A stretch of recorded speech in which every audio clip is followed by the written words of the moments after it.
Let's go. Hockey Podcast Network. We're here. We're live. We're on the air. Me and Max Ritz. Max, welcome in. We just got off an episode of the Squadcast, so we're buzzing right now because we're in full-fledged show mode right now. Just coming out of a great show talking about the NHL, Jack Eichel, Evander Kane, Bobby Clark's comments, which were hilarious to me, and a whole lot more, plus the NFL. And we did a deep dive on the WHL. But we're here now for the Hockey Podcast Network. It is the Maple Leafs. It is the Vegas Golden Knights, a couple of heavy hitters in the NHL. And we're going to be here for it all night long in the Watchalong. We'll put this up here. As you can see, there we are. There's the game recap. Max, what's going on, man? How you feeling about tonight's game? I feel like this is me voluntarily committing to watching the Toronto Maple Leafs twice in 1 week for the first time in my entire life. Everything, apparently. This is awful. No, I'm just kidding. This is a great night to join because I really wish we would have done Saturday's game. Like, just, again, hindsight 2020, kind of like Bobby Clark's comments about Ronnie Hextall. Yeah, man, oh man. How sad were you on Saturday night? Well, I do have my my scoreboard here from that night. I brought it along. Let me go back. That must have been fun. I brought it along tonight. I haven't changed it yet. I will get it going for the for tonight's game. But yeah, it wasn't great because this number, Max, was 4 pretty early in the game, and this number was early. 1. This number was 1 at one point. I had a buddy who made a very, very strategic live bet, knowing the collapsible history of the Toronto Maple Buds, and he won a little cash off of knowing that Colorado was going to find a way to come back in that one. So yeah, that was a lot of fun watching the Avalanche bury goal after goal after goal after goal. And I'm not going to say too much more because guess who's playing the Nashville Predators tonight? The Colorado Avalanche. So how's that one going? It started, right? Yep, Pred's got a 3-2 lead on the Avs, believe in the second intermission. So yeah. Short a couple of bodies. I believe Philip Forsberg's not in the lineup. Dante Fabro's back. Yakov Trenin went to the COVID list. So there's a few names that are absent, but that's just the NHL world we live in these days. Any notables out in tonight's game here? Outside of the ones that will not play right here? As you can see on the screen, it's Mitch Marner not in tonight. My boy, Pierre Engvall. If you guys have followed me at all, you know I'm not a huge fan of Pierre Engvall. But he's not in tonight. Shouldn't be the killer of the lineup, though. If that is, then the Leafs have bigger problems. But Max Pacioretty, I don't think he's in. Alex Martinez, as it says over here. Yeah, Alex Martinez is not in. So, I mean, I'm not going to say either team has much of an advantage or disadvantage here. Both teams are missing a couple of big boys, or at least one. So either way, should be an interesting game. I believe the goalie matchup is Jack Campbell and Robin Lehner, so that should be good. We got the starters for tonight. I've redone my board. I've refreshed it. I've erased the bad memories. It is 0-0 as of right now. So we're good. We're good. You can wipe away the tears all you want, Clark. All you know is that it makes room for more tears. That's Absolutely. That's right. Absolutely. I'm just going to put this over here and position it so that my TikTok followers can see a bit of a scoreboard in the background here. Max, we talked a lot in our Squadcast episode tonight, just 40 minutes ago, about Jack Eichel, the video of him skating and how exciting that is just for hockey fans, because the league is better when Jack Eichel is in it. Let's be honest. What are your thoughts about where he kind of fits into the Golden Knights, and does he make them the top team to worry about in the Western Conference in your mind if he comes back? Without a doubt, zero question about it. No ifs, ands, or buts. This guy's elite, right? I mean, there's a reason that it cost the package to get him, even though he hadn't played hockey in nearly an entire season. It's going to be really, really interesting to see how he kind of fits into that Vegas lineup. Clearly, it's in the top 6 somewhere. I mean, the guy has got all-world skill. It's just a matter of how Peter DeBoer wants to deploy him as he gets his legs back under him, right? Seeing him out there skating, seemingly looking like he never left. Obviously, it changes dramatically as the puck drops and we get underway here tonight. But once things get rolling, man, oh man, those jerseys are already scary to look at for a multitude of reasons with the Vegas Golden Knights, and seeing number 9 with that curly-headed mop coming out the back of it, that'll also be another daunting task for a lot of teams in the Western Conference when he gets back in the lineup. Our boy Jamie Anstey is claiming that Shea Theodore is not playing in tonight's game. I was not aware of that. It doesn't say that in the injury report here. But either way, Josh, what is going on? Josh Deming. He is with the Hockey Podcast Network. Shout out to Josh. Vegas is wearing their golds tonight, Max, the golds, and obviously Toronto's wearing the whites. So here we go. It's going to be a fun game. I think this is a big test for both teams, especially coming out of COVID breaks, Christmas break, where everybody didn't really get a chance to do a whole lot. And it's always good to see a West team face off against an East team to kind of get a gauge of what's going on in each division, or each conference, I should say. The game is underway. Puck is dropped. And we're already 15 seconds into this one. Oh, you got the delay tonight. Interesting. You're ahead of me. So this is what's up. I'm on the Sportsnet how the app. turntables. Yeah, exactly. I'm on the Sportsnet app, and I think they're going through TSN. So I think that's why. I think if it was a Sportsnet feed, it would be a lot faster. But how much ahead are you of me? I'm about 19 minutes and 14 seconds in the first period. Oh, you're 10 seconds. Okay, so good 10 seconds ahead of me. Yeah. All right, good to know. So you can let me down or pump me up or do whatever you want. Either way. Oh, you know me. Hey, you know what? As an avid moviegoer, I am a big fan of the No Spoilers Club. So I'll do my best not to react one way or another. I think anybody that knows me and knows our relationship knows that I always love seeing the puck go in on the blue and white maple duds. But you know what? It just is what it is, baby. We'll see how she rolls. So absolutely. If you are watching on the YouTube channel, which I guess mostly everybody should be, make sure you hit that like button. I guess I can drop this comment. Make sure you hit the like button. Make sure you hit the subscribe button if you haven't already. We are doing a watch along, so I know we always get a couple of comments throughout the night like, hey, why aren't you guys showing the game? Legally can't do that, but this is a watch along. So the idea is you turn on the game and tune in with us, and we'll have a good chat throughout the game. I just saw my boy Jake Lecision, former Regina Pat, on the bench for Vegas tonight. I didn't see. Let's check the lineups. I believe this has the lineups in it. So is Adam Brooks in the lineup tonight or not? Clark, pay attention. What do you mean pay attention? Oh, something happens? They're in the face-off is in the Vegas zone. So if something happens, I'm pretty excited about this, Maxwell. Or else you're just teasing me. What point are you in this game? 19:05. Oh, wow. You're way behind. Oh, Am I that far behind? Jeez, peasant vision over there. I thought I was just 10 seconds behind you. Uh-oh. It's going back to Toronto, and I feel like I'm running out of time for me this warning to be of any substance. Yeah. Don't look at your screen. Meaning well, this screen. Now it's coming back the other way. Oh, William Nylander. Max, you had me teased. You had me fully teased. I had no idea what was going on. It was just a long played out tease. It was like waiting for the latest Spider-Man No Way Home trailer. It was just a long delay of we know what's coming, just show it to us. Yeah. And ultimately being satisfied with the result, at least for yourself. So Willie Nylander. Yeah. Two of the boys on my wall here. Let's just get the full screen going here.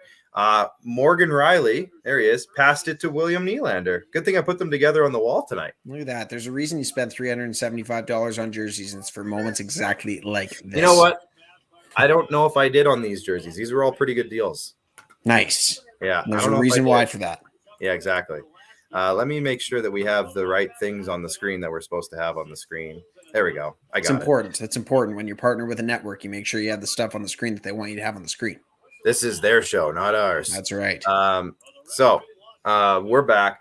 William Nylander. Let me just let me get this in the right spot here. There we go. William Nylander opens the scoring from Morgan Riley and Alexander Kerfoot, who has been on a tear in the new year here, Max. Alex Kerfoot. If I'm not mistaken, I believe I saw a stat that he has 8 points in the first 3 games of the year. Jeez. I could be wrong on that, but he is having a good start. Most valuable leaf. He's had a couple of 3-point games, and I think he had a 2-point game, and now he's got another one. So I am on record on Twitter. I could go look and find it, but I have said that Alex Kerfoot has been the best leaf of this year so far of 2022. Let's be clear. I didn't mean the entire season. And Jack Campbell. Yeah. Let's hear from you guys in the comments right now. what do you guys think? You want to see the stats? Jacob likes to look at the stats board, so let's get that up for Jacob. He likes this board right here, so we'll put that up. What do you guys think tonight's score is going to be? And send us questions, send us comments throughout the night, because we want to hear from you. That's what this is about. We want to hear from you. Make this a community. Make this engaging. So let us know what you guys think.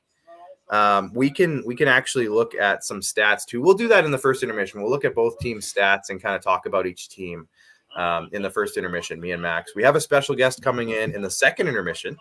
Max has to take off. He's got some business to attend to, but we'll have a special guest coming in. Austin Matthews is just flying and dangling through everybody. Leafs fan MD, if you're on Twitter at all, Massimo DeFranco is coming in the second intermission. We're going to be talking about the Leafs, but as we'll talk about the league in general. No, you won't. Don't lie to the people. Yes, we will. Massimo's a big league-wide guy. He's pretty knowledgeable. I'm pretty excited that he's coming on. So he'll be on in the second, and he might join me for a bit of the third too. I'll chat with him and see what he's thinking, but should be a fun one.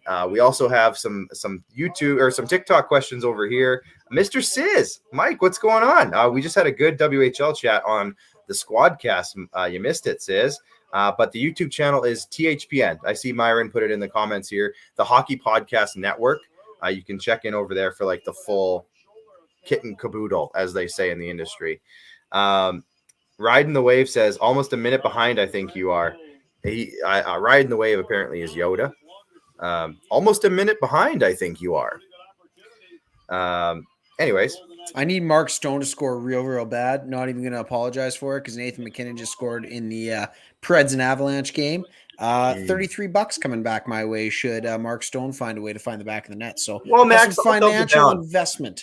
I'll double down. I've got Mark Stone in 2 different leagues, and I could also use his scoring touch. So I'm on board with that. I'll be okay if he scores. Yeah. I could pay for lunch tomorrow if he scores. There you go. What are you getting for lunch tomorrow? I don't know. It depends if he scores or not. There you go. Either a homemade sandwich if he doesn't, or maybe a not homemade sandwich if he does. We'll see. Are you going to be in Moose Jaw? Yes, sir. As always. Nice. Do you have any spots that you like in Moose Jaw? Because I got a couple spots. Is there any? Do you want to give away your spots? I don't really have any. It's just kind of go to school, go home. That's fair. That's about it. That's all the guys got time for in the day. So Leafs are heading to a power play here by the looks of it. Yeah, they're already about 30 seconds in on my feed. Jeez, man, seriously? what's going on? I gotta see if I can get this. You're like you're like I was the other night. I got to see if I can get this situated here. Oh, now what did I do? Go to that certain website with the certain. Oh no, my thing was way behind. I'll be better. Wow. I'll be better. Today, man. Jeez. Yeah, is it like 55 seconds in the power play now? It is.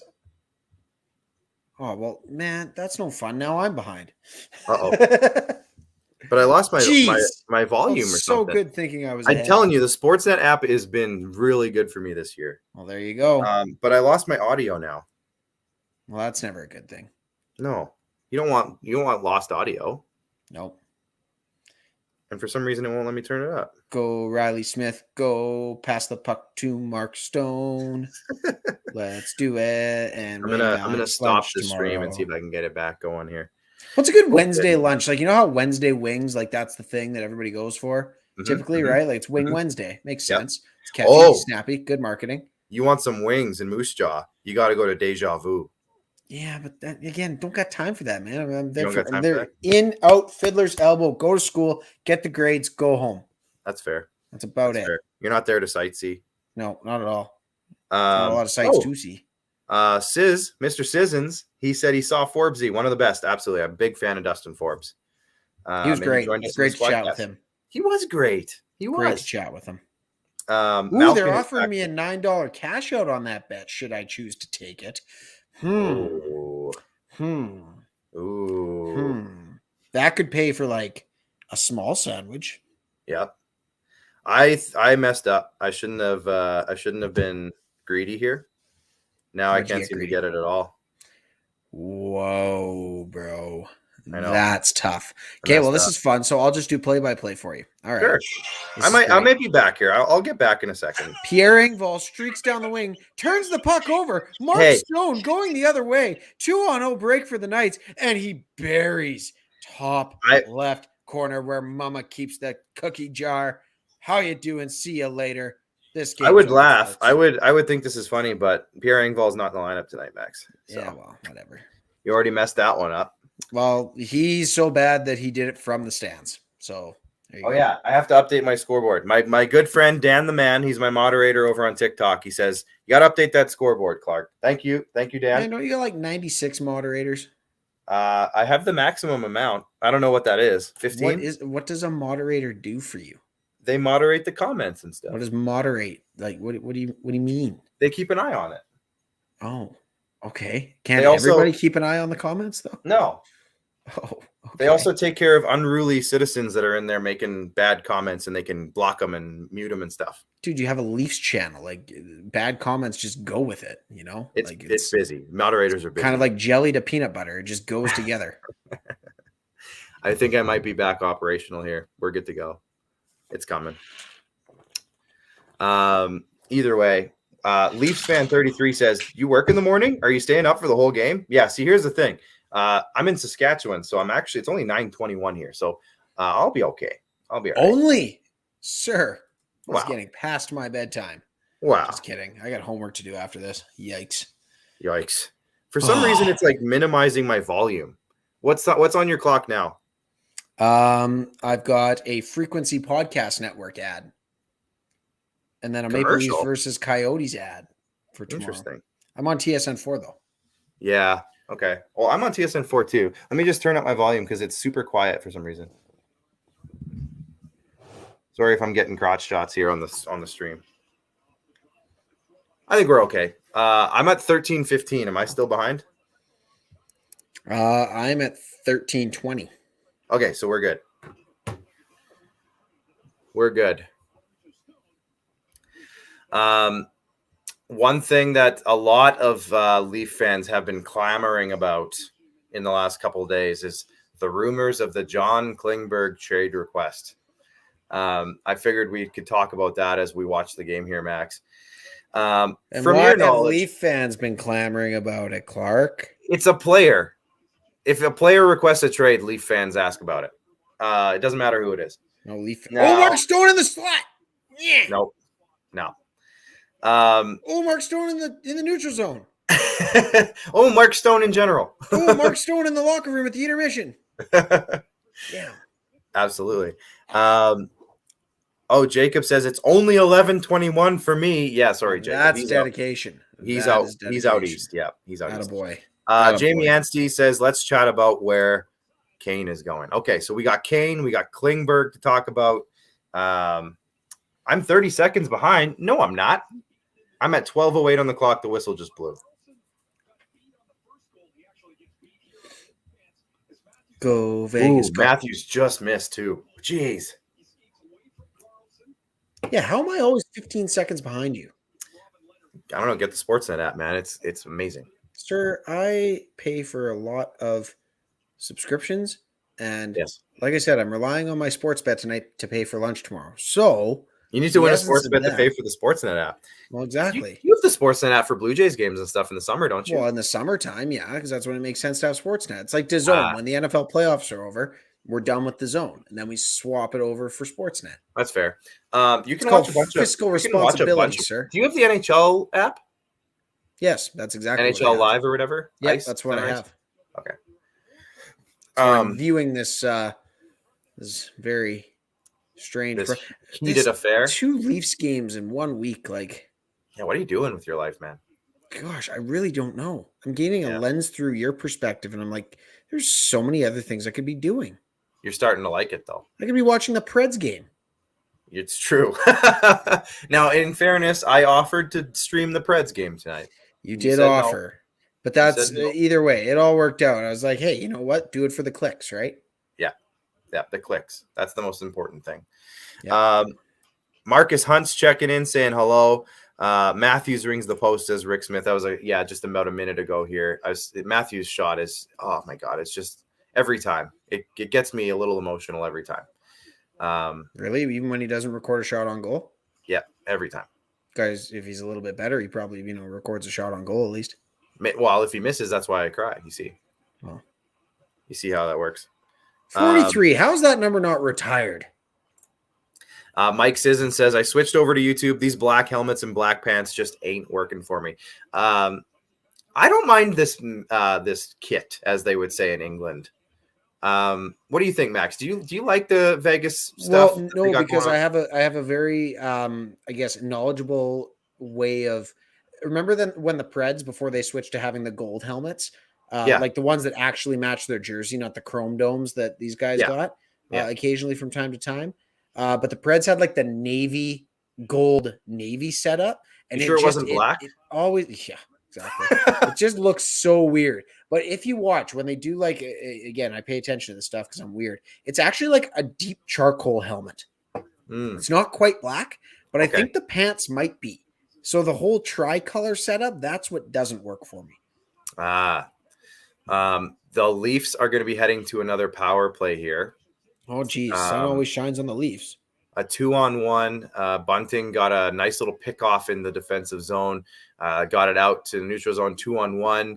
Andre Kasha got the puck, or got the pass, I should say, and kind of beat the defender, but got tripped. So we're off to another Leafs power play here. They need to take advantage of this one because, as you know, Max, that is a dive. That is a bald-faced dive. Oh, get out of here! That get was off another your dive right there. See, well, the second one might have been.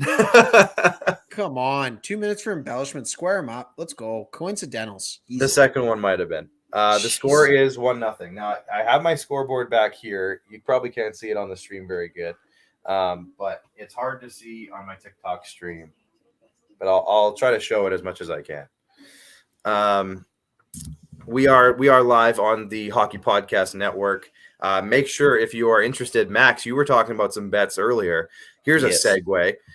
Get your bets in on DraftKings, daily fantasy sports, and all sorts of great stuff over there. Check out DraftKings and use promo code THPN for some cool deals. Go check it out. If you haven't signed up for DraftKings, do it. Yep. Must be over the age of 21. Please gamble responsibly. Call the hotline. Should batteries you have any concerns, issues? Yes. Batteries not included. Anyways, it's just always good to get the fine print out of the way, right? You know, you never know who's watching. I agree. You never know who's watching. I was always one of those guys who, back in the day, you remember those toy commercials? Back in the day, you and me, baby. We used to have fun. Yeah. Remember all the toy commercials back then? No, because there was a lot of them. Well, I'm not saying do you remember everyone word for word. I'm just saying, do you remember the general idea of toy commercials? Oh, yeah, absolutely. It was a very loud, eccentric voice. Coming to you live, the Super Soaker 60,000. It's got 46 things of range, and you can shoot Nerf bullets out of it. Yeah. You'll be the coolest kid on the block. Ages 5 and up. Yeah. And then at the end, ages 5 and up. Batteries not included. Choking hazard may be in effect. Like the fast voice at the end. I always love the fast voice. Or you know what, like for adults, like again, we're getting to that age. We are growing up, as they say. I think they are. Oh, that was a total dive, Kasha. Brutal. Anyway, so when they do the medicine commercials about like, oh my gosh, this thing is so life-changing. It is going to heal you of all your ailments. Side effects may include nausea, heartburn, indigestion. I think I'm just reciting diarrhea. I think I'm just reciting the Pepto-Bismol one, but you know what I mean? The 46 side effects that are like, gee, if I take this, I'm going to be way worse off than if I didn't take it. So, good point. I just got a note from Jacob, our good boy Jacob. He has said that the stats are way off. I don't know why. You got to hit refresh, man. You got to hit refresh. All I did was open the thing and it just hit freshened up. So we're good now. I think we're good now. But either way, the Leafs are a minute into this power play. Not much doing. There was a bit of a chance at the beginning. But not much. Now they lost the puck again. So there goes another 10, 15 seconds. Nice. Just leafing it up. So, Max, coming into this game, the Leafs obviously blew the game in Colorado. But before that, they were 26-4, I want to say, in their last 30 games. So they were playing pretty good overall. I think that's what I heard. What? They had that struggle at the beginning of the year. Were you looking on Yahoo again? Yes. I feel like you definitely were. They had this struggle at the beginning of the year, and then they've been really good ever since. Let me just, I guess, double check because now I'm freaking out. I was going to say, don't lie to the people. That just seems like way too many wins. Let's go to the standings. Toronto. See, they've played 33 Wow, that's games. a tough look, Clark. They only have 22 wins on the season. Yeah. 23. 22. They're 22, 20, 8, and 3. 20 plus 3. This is overtime wins. Remember, this is a overtime losses. This is wins in overtime. Buddy, I'm looking at the actual NHL standings right now. Not the ones where we got to decipher Da Vinci's code. I'm looking at 22, 8, and 3. Okay. So they have won 22 games. Okay. They've lost 8, and they've lost 3 in overtime. Well, let me see if I can find the tweet. 6 and 4 in their last 30. Holy. Well, yeah. The math would make sense if that actually was the case. Just saying. The math would add up. If the math would add up, the math would add up. Famous last words of all ex-accountants. Yeah. Yeah. Either way, they were playing really good, is what I'm trying to say. So the Vegas Golden Knights, on the other hand, they've been battling some big injuries all year long. We've talked about this in the past, but Pacioretty has missed games. Mark Stone has missed games. William Karlsson's missed games. And yet they are still fourth in the Western Conference. Still playing quite well, 47 points, right at the top of the conference. Max, you maybe have seen Vegas a couple more times, given you're a Nashville Predators fan. Mm-hmm. What can you say from what you've seen or heard or looked into about Vegas? Is it a different team? Is it a different team than years past? What do they got going on in Vegas right now? Well, funny you should ask, because they just played the Nashville Predators last week. And had it not been for UC Staros, second star of the week in the NHL after being an absolute stud, Vegas would have trampled the Preds. This team is deep. It doesn't matter who they have in or out of the lineup. Peter DeBoer's just got them clicking on all cylinders, man. Like they generate grade A chances. Obviously, the guy carrying the puck, at least from my perspective right now, Chandler Stevenson, former Regina Pat. How you doing? Oh, look at that. Nice little set. That was not Mark Stone.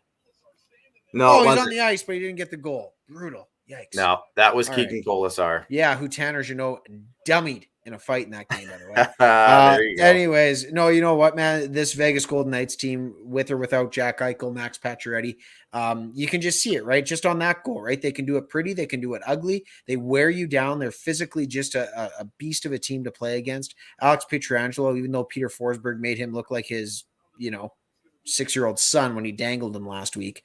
This team just boasts it from top to bottom. So I fully expect them to be in the conference finals at the very bare minimum, especially as they get healthier down the stretch here, right? Again, talk about Max Pacioretty, who was red hot before he went out with the wrist injury. He'll do the old Nikita Kucherov rest up for a few months and then come back just in time for the playoffs, right? And it's kind of funny, though, like because you talk about there's no collusion in the NHL. Well, if you look at Vegas's lineup, isn't Max Pacioretty the oldest forward on the team? So, it would make sense that they maybe, look to rest him for a few months. He's got playoff experience. He's a guy that can just kind of jump in after a few months off, and he's a vet. He'll be great.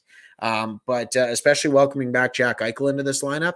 If you thought Vegas was a destination town before to watch hockey, wait till this guy becomes the first true superstar in franchise history. Not saying that Mark Stone's not a superstar. He's a very, very good hockey player. But when you're tiering players, I would put Jack Eichel probably in that top tier, Mark Stone just below it in the second tier. So it's a very, very interesting team to watch.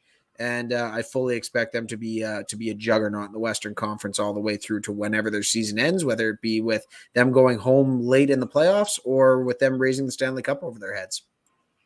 Yeah, like you said, Eichel, they're going to have to do some other moves too. $3 million bucks worth, right? Because Pacioretty counts for 7. They were 10 over the cap with Eichel. So $3 million bucks they got to account for. Something Who's along the odd those man lines. out? I mean, they have some very high paid people in their organization that are going to figure that out in terms of what the number actually is. But either way, adding Jack Eichel to your lineup when you're already this good it's insane. And I want to hear in the comments, we got a good chunk of people in here right now. We got a good crew.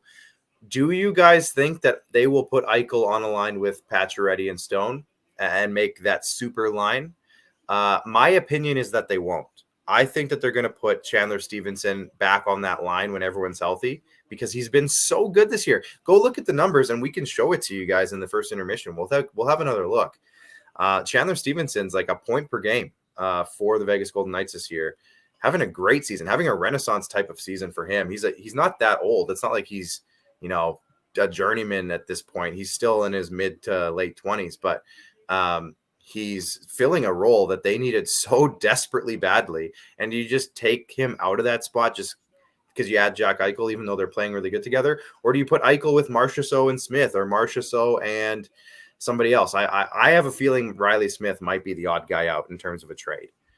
I don't know why. I just have a feeling. I mean, they still have a bunch of guys in that lineup. Like Evgeny Dadonov is there.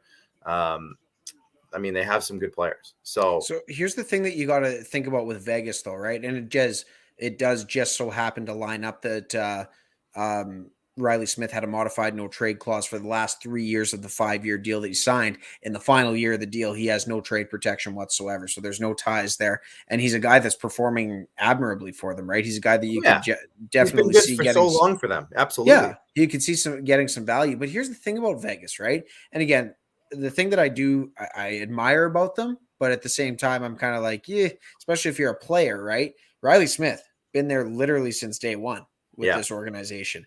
And this is a franchise that everybody looks at and says, excuse me, they say nothing. Just kidding.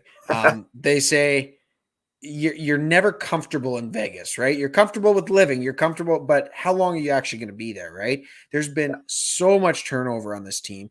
And how well does it speak to your culture, right? You go back to the Nate Schmidt incident. This is a guy that absolutely loved being there. Marc-Andre Fleury jettisoned for literally nothing. And this is a guy that won a Vezina trophy last year. Like things of that nature, all of a sudden those moves are great, but like that does eventually come back to haunt you in certain aspects. And again, right, you bring in a Jack Eichel, you energize the fan base, but what happens when you tinker a little too much with the chemistry that's been built with this group right now? And obviously there is a move that needs to be made, but the Riley Smith, right? $5 million. He's expendable in the sense of his production meets at least his $5 million salary. But again, it's an assistant captain for your team. How happy are the boys going to be when it says, all right, we got Jack Eichel. He's here. He's going to be our guy. But I think they're going to have to get a little bit more creative than maybe going the easy route and Riley Smith being taken out of this lineup, because that would be a hole, right? I mean, you get Jack Eichel to be better, but at the same time, Riley Smith fills a very, very valuable piece for your team. And ultimately, again, it goes back to the chemistry and the culture that you define as an organization right from the jump. Oh, man, that's a lot of turnover from Vegas in a very short amount of time on notable names, too. So how long before that does come to bite you in the ass? I'm not sure. Absolutely. I 100% agree with all of that. It is such a touchy subject with, I know a lot of Vegas fans even felt really, I guess, jaded the right word when Marc-Andre Fleury got moved. I know that went down really poorly with. It's more so the players, right? It's the players talk, right? Yeah. I mean, it's like, oh, sweet, we're going to live in Vegas. It's ultimate party town. Things are great there, but it's like, you don't know when your time's up. There's not a lot of loyalty, right? There ain't no loyalty in these streets, as they say. Right. And then how do you perform? Does that affect your performance? Does that affect your team chemistry? Does that affect how people treat each other in the locker room? It trickles down a lot. I agree 100%. With you 100%.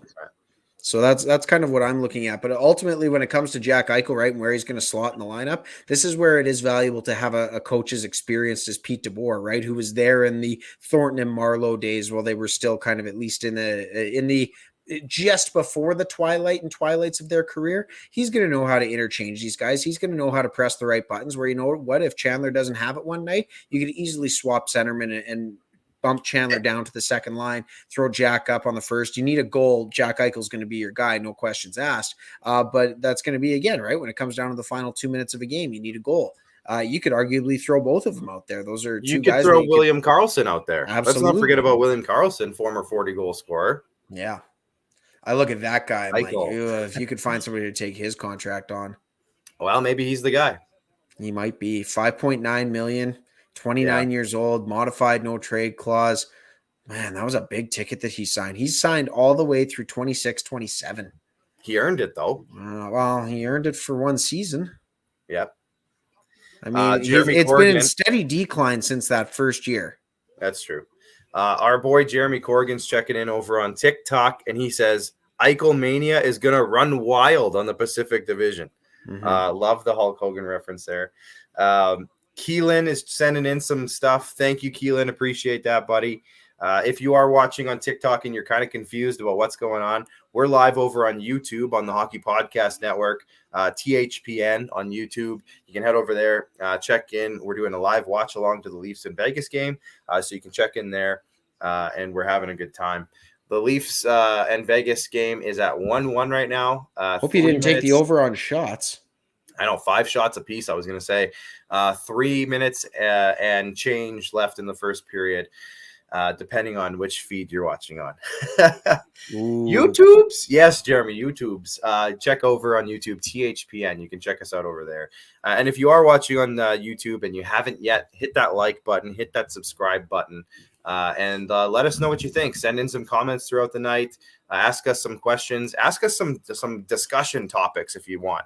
Let's get some. If you have questions about the league, you have hypotheticals, if you have comparisons, if you have trade rumors, let's hear them. Let's hear all of it. We want to have a good chat with you. That's what this is for. We want to have a good community chat with all of you guys. We're here to, this is a watch party. This is a watch along. Let's have the party portion of that with everybody in here tonight. Only place to party on a Tuesday night, right? Yes. My dad's checking in over on TikTok, and he says, Evander Kane with a bunch of question marks. What are teams thinking? We haven't talked about Evander Kane yet tonight, Max. In this show, we did talk about it on our Squadcast show, which is me and Max's show on a Tuesday night basis. So we did talk about Evander Kane over there, but we haven't touched on it yet over here, Max. Let me get your thoughts. Evander Kane, the heavy rumors are the Oilers, but what I've seen, I haven't seen anything official yet. So what do you think? What are teams thinking? And would you do that thinking if you were teams? Depends which teams, right? You look at the baggage that comes with Evander Kane, and I mean, on the sorry, I apologize. I am double dipping. The Nashville Predators are in a heated contest right now, 4-4 with the Colorado Avalanche. They have a power play with a minute to go.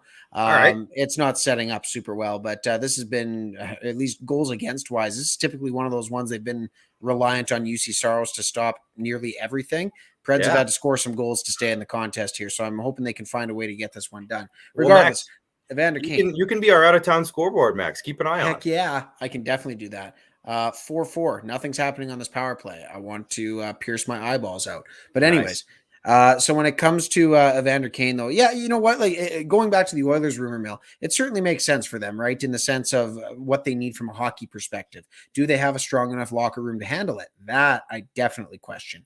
Obviously, with all the turmoil that's been going on between the head coach, backup goaltender, and Mikko Koskinen, again, is Evander Kane going to be a guy that just steps into the locker room, fits in seamlessly? I don't know. We'll see, right? But when it comes to the actual hockey move, it definitely makes sense from a perspective of what the Edmonton Oilers need. But it also makes sense for, especially with what he's going to sign for, assumedly a 1-year league minimum type of deal. It makes sense for a lot of teams. It really does, especially the ones that are struggling for cap space. This is your chance at getting what you know in terms of a hockey commodity as a guy that's pretty much a slam dunk. You want to talk about a guy that knows how to play through distractions with everything that's he's been doing in his whole career. Exactly. So, I mean, again, nothing's really going to phase him off the ice. He's going to show up. He's going to put his work in. He's going to score goals. But can he be the ultimate teammate in the process, which is desperately what the Oilers need as well right now. So should they get him, I think it's a good move. It definitely deepens their lineup in their top 6. And again, it just gives you more lineup flexibility, right? You don't have to rush Kyler Yamamoto along as much to play those 15 minutes a night that he's not ready for. Jesse Puljujärvi, who everybody thought would have it figured out by now, being a 4th overall pick 4 or 5 years ago, he still doesn't have it quite there. So you rely on a veteran like Evander Kane to do what he does best, and that's score goals. And alongside the best player in the world in Connor McDavid, or again with Leon Draisaitl on a second line situation, it definitely looks like if there was one spot for a team that desperately needed the production, it's the Oilers. But can they handle the baggage that goes along with it? that remains to be seen. Well, I said in a group chat today, Max, Duncan Keith is about to earn his contract. If he can keep Evander Kane in line, they have an asset. That's a big asset. You said it.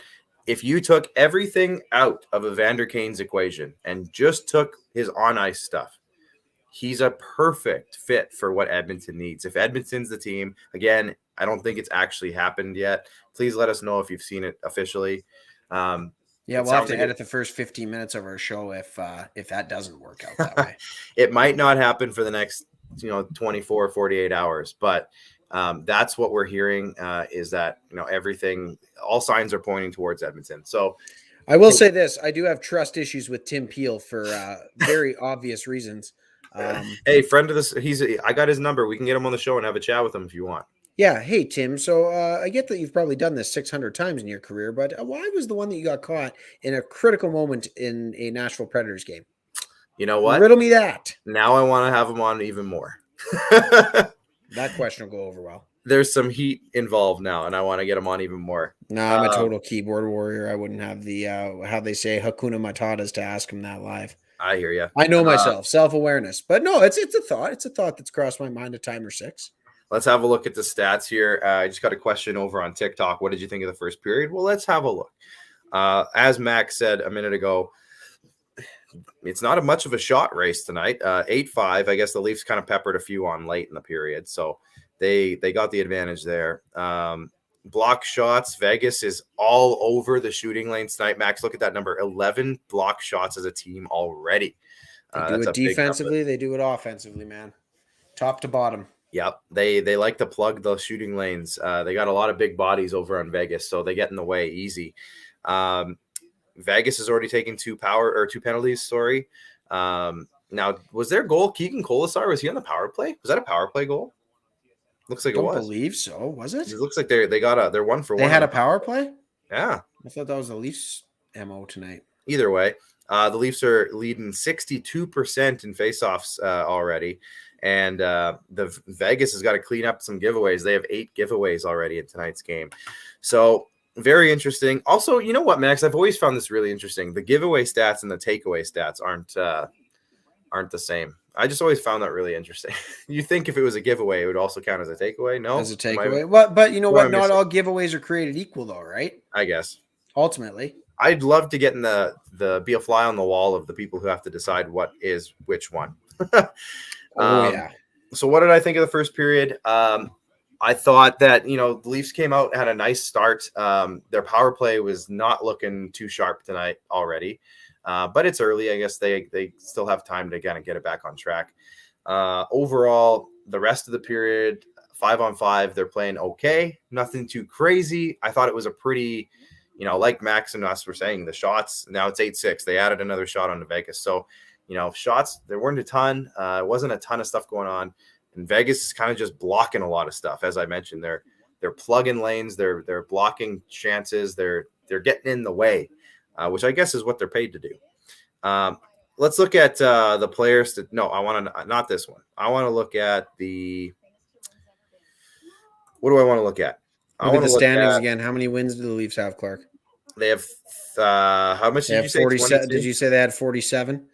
So this number changed. Okay, don't get mad at me because this flash score said 20 wins and 3 overtime wins earlier. So 23 would be the total. Now it says 19. I am not crazy. Yeah, you are, because you said they won 26 games. No, I said 20. Either way you slice it. And 4. No. 26 and 4 in their last 30. You said 26 and 4. 20-6-4. No, it was 26 and 4.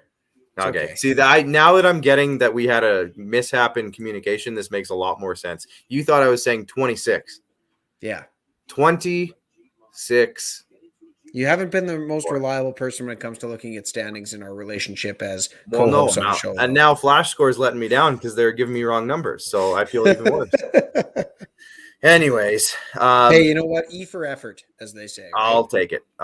See, look at this. Okay, what's going on? Everybody in the comments. Who's in the number 1 spot? That's an interesting number. Everybody in the comments has to back me up here because just when we looked last, it said Vegas had 47 points. and now it says they have 48. So is it because Like the Leafs stock had a prices. lead? It's because the Leafs had a lead and they were counting it as a win. And it was because now that it's tied, they've given Vegas an extra point. I don't like that at all. I don't like that. I don't like that one bit.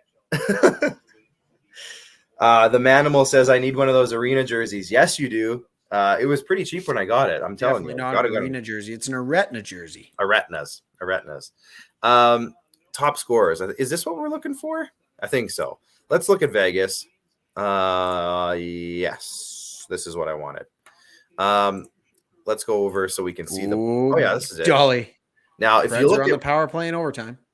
Overtime, Oh boy. UC Saros approaching look, another 40 save performance, the friggin' 16th one this year. Well, there you go. Hey, did you know the Preds are 26-4 when UC Saros has 47 saves or more in a game? Oh, is that true? Yep. I wouldn't put it past you, Max. In their gold and black uniforms. I trust your standings updates. Nice. And the out of town scoreboard. Where did you buy those jerseys? Literally so many different places. This Arenas jersey, I don't even remember, but it was on for $27 one time. So I got it. These jerseys, all different places. Nylander was like the Hudson's Bay online. So that was pretty awesome. It was on super cheap. Tavares was also I believe the kids call it the Bay. All right? I know, but I want to, Hudson's Bay. I still call it. That's not a sponsor. It's not a sponsor. Yeah, it's not exactly. So let's go. You win? Reds win in overtime. Well, I bet their standings have changed. Look at that. They have. Let's go. Look at that. Look at all those green W's. Is that good? That's good. Is that good? It's correct. Is that good? That's good. Just want to check. It's good. Yeah. Let's go. Not bad. Matty Duchesne. Got to feel pretty good about beating the Avalanche, hey, Max, in overtime. That must feel good. You know what, though? It's funny, though, because this is what I worry about a little bit with the Predators, but maybe I just need to not be worried about it anymore. They get outshot every single game. And every single game, it seems like UC Saros has to bail them out of the depths of hell to even have a chance. But he keeps doing it. So there's just no reason to believe that he's not going to keep doing it. I hear you. Marner should be back. Probably, I don't know if he's going to be back tomorrow, but later this week for sure. I'm just getting some questions over here. Max, where do you get your jerseys? You're all over the place too, right? I get mine from Cool Hockey. Cool Hockey? I get mine from Cool Hockey. You get a lot of yours from Cool Hockey? I get my hockey jerseys from Cool Hockey. I think I've gotten a jersey from MLB Shop. That's where I got this guy from, the MLB Shop.ca for the Toronto Blue Jays. Mm-hmm. Predators. Oh, you know what? The first Predators jersey that I ever got was guess where from. I bet you'll never guess. I feel like I maybe have told you this story. A Predators jersey though? Yes. I was gonna say like Canadian Tire or something like that, but nope. They probably don't have many Preds jerseys there. The first one you ever got. Oh, would it have been a place like Winners or something? Not Winners, no. I got a nice hoodie from Winners, which I believe was shipped entirely by mistake. But no, I got my Predators jersey from Staples.ca. Staples, right? You have told me that. For $100. Wow. Couldn't believe it. Yeah, it was the Reebok edition jersey. It was the ones when they went back, but went to their first ever Stanley Cup final. It was just, I was like, oh my goodness. This Rick Bonus blow up on the bench. We didn't talk about that either. Yeah, Konechny too. Was it Konechny or who was that for the Flyers blowing up in the hallway? I don't know, but it's awesome. Smashing a stick. I love it.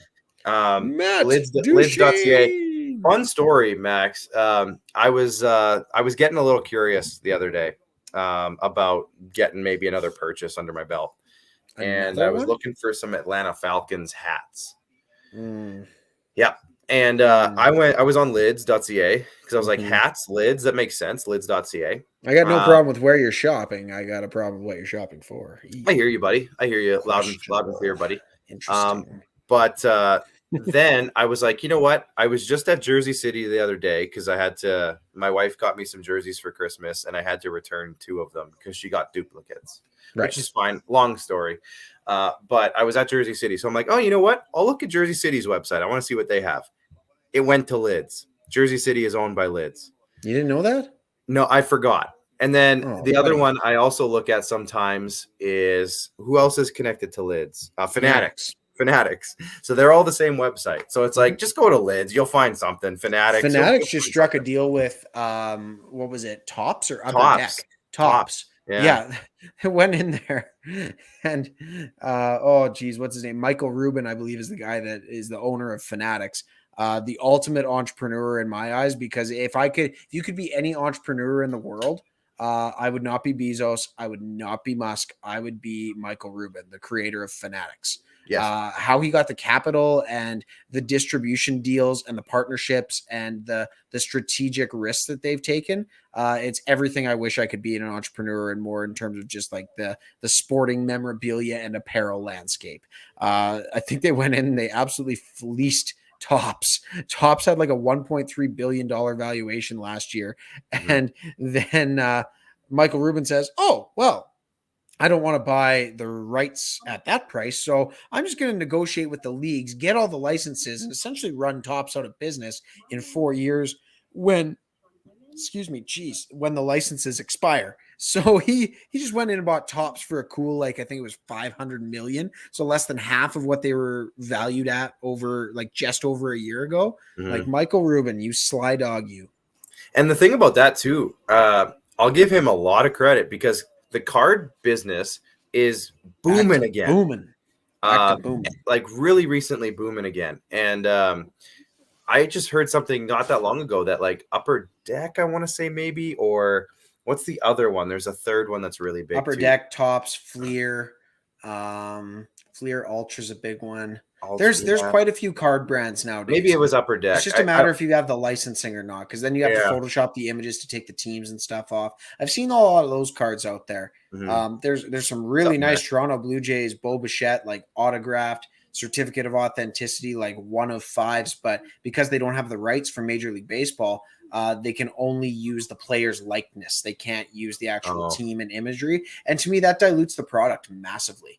Yeah. I don't necessarily think that that's something that I would like to entertain. Like, if I want my Bo Bichette rookie card, he better be rocking a Toronto Blue Jays logo. You know what I mean? Like, yeah, I hear you.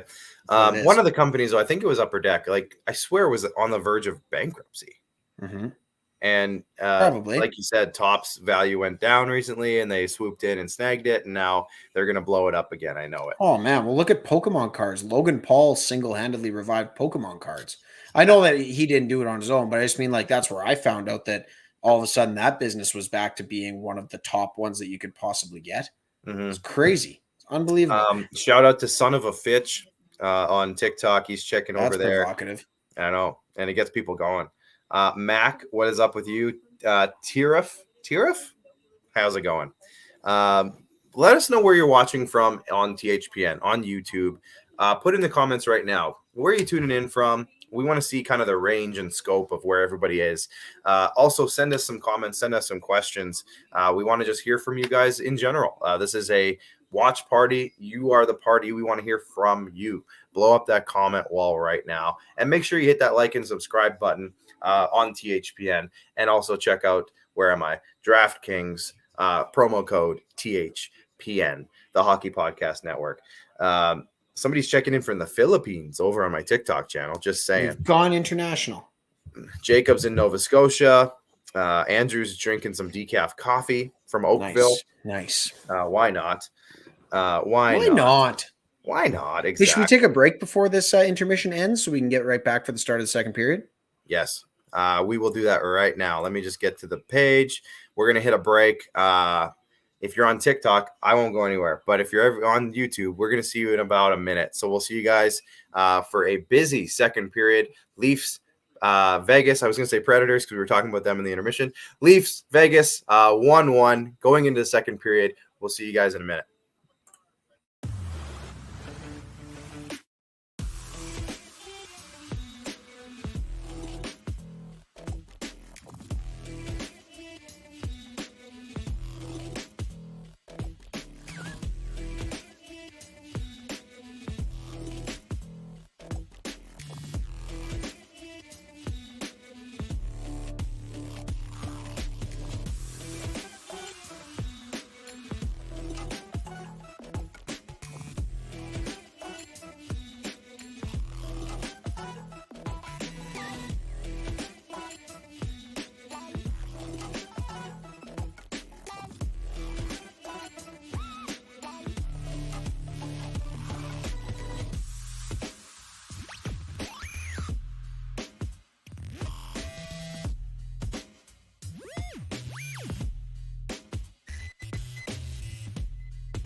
TikTok again, and we're back. That was quick. Let me take Max off the screen here for a sec until he gets back. Welcome back. We are coming into a busy second period, as I mentioned earlier. It is 1-1 going into the second. I did say I wasn't going anywhere on TikTok, but I decided, you know what, it would be a good chance to get a quick bathroom break, so why not? But we are going into the second period. I think we still got a couple minutes left in the intermission. In the second intermission, we will have a special guest joining me. Max is going to take off. My good buddy, Massimo DeFranco, Leafs fan, MD. If you're on TikTok, you probably know who he is. He's going to be checking in the second intermission with me on YouTube. And I don't know if he's going to be checking in over on TikTok at all. Probably not. But you'll hear him. You'll still hear him over there. And we'll have some fun with that. So let me know, again, where you're watching from. We got some comments coming in here. The City Life Project, which is Isha, says, subscribe to the channel for more daily watch-alongs. Drop a like. Thank you, Isha. He runs this channel. This is his baby. So make sure you get it.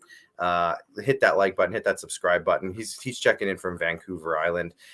Don Armstrong is in Brockville, Ontario. Of course, the Leafs are on TV, so we're going to get some Ontario people checking in. Do you think Matthews will re-sign with the Leafs or give other teams chances? This is a great question. We're still 3 years away from this, so I'm trying to not think about this too much. Brent, thank you so much for sending in the gifts over on TikTok. I appreciate you. Let me give you a follow if I don't already. No, I don't. Brent, you're getting followed. Your private account, Brent. Let me follow you.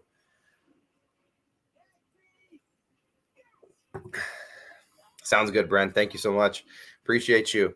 But I am trying not to think about it too much. I mean, it is pretty far in the future still. So that would just be torture to worry too much about that. But I will say, yes, he strikes me as a guy who wants to stay in Toronto long-term, as long as, of course, it works out money-wise. As I bring Max back into the talk here. Max, did you turn the light off? Max, it looks dark. Yeah, I was trying the mood lighting, right? Oh, isn't that what the kids call it? Yeah. Do you have your ring light on? You have a ring light, don't you? Of course I do. What do you think? I'm a rookie at this? Come on. Yes. Actually, I hate that because it shows off the bald spot in my beard, but that's okay. It's fine. We'll just do this. You didn't have to give away that insider secret. Now everyone's going to look for it.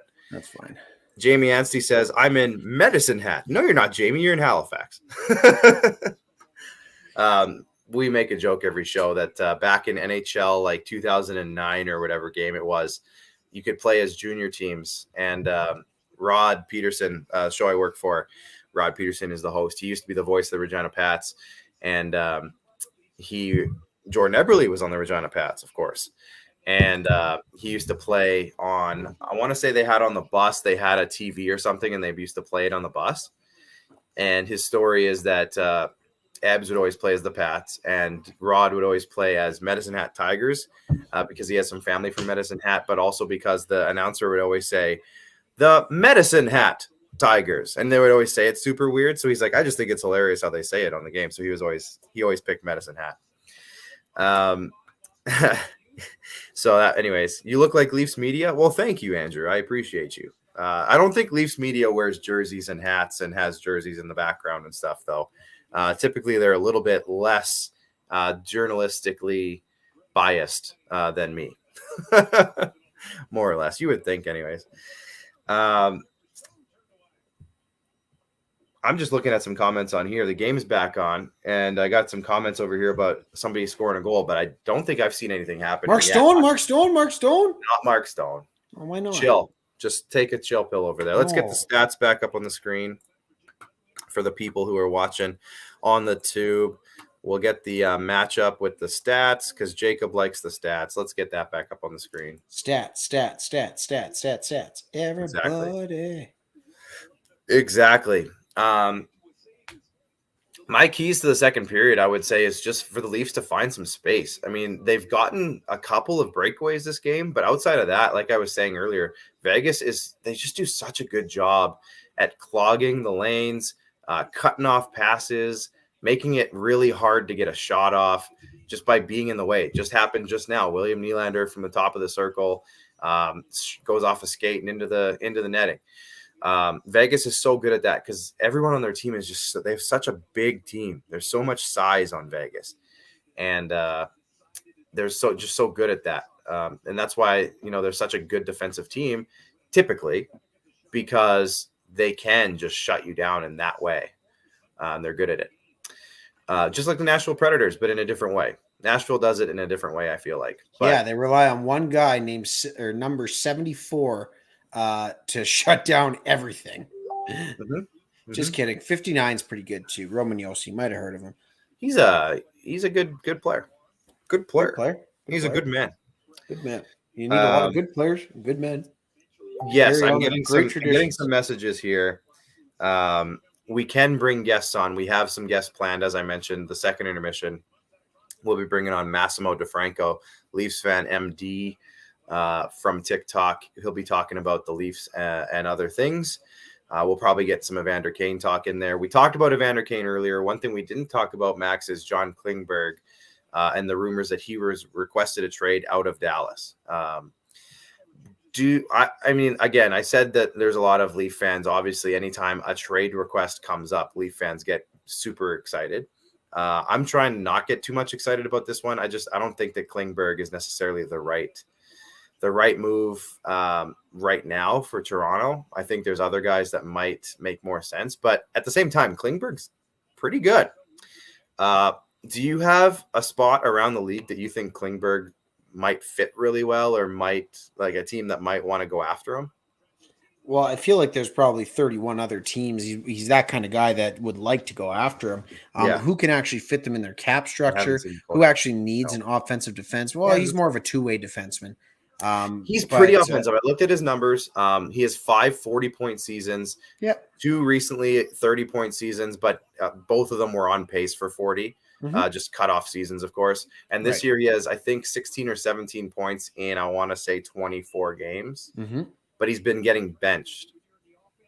Yeah, exactly. And that goes into it, right? I think Dallas, if they really wanted to sign him, they would have locked him up before the season began. I really likened his situation to Matthias Ekholm's in Nashville. Obviously, that's an easy one to point to because it's one that I followed quite closely.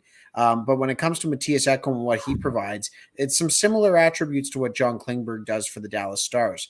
Ekholm maybe, albeit a little bit more defensively relied upon than Klingberg is. Yeah. But with that being said, at $4.25 million on an expiring contract, for what he could bring to your team, the asking price is likely going to be a first-round pick and potentially a mid-range prospect, maybe even 2 lower-tiered ones, right? So, I mean, it's going to be a package to get him.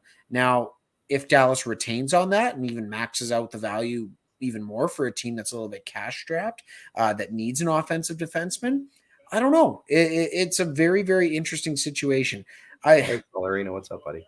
I look at it as maybe like the Carolina Hurricanes is possibly a dark horse team that would maybe want to I guess, shore up their offensive ability on their blue line. But again, they're already stacked pretty well with a guy like Brett Pesce, Jacob Slavin, Ethan Bear, who's been filling a great role there, and Tony DeAngelo. So again, like, where does John Klingberg fit?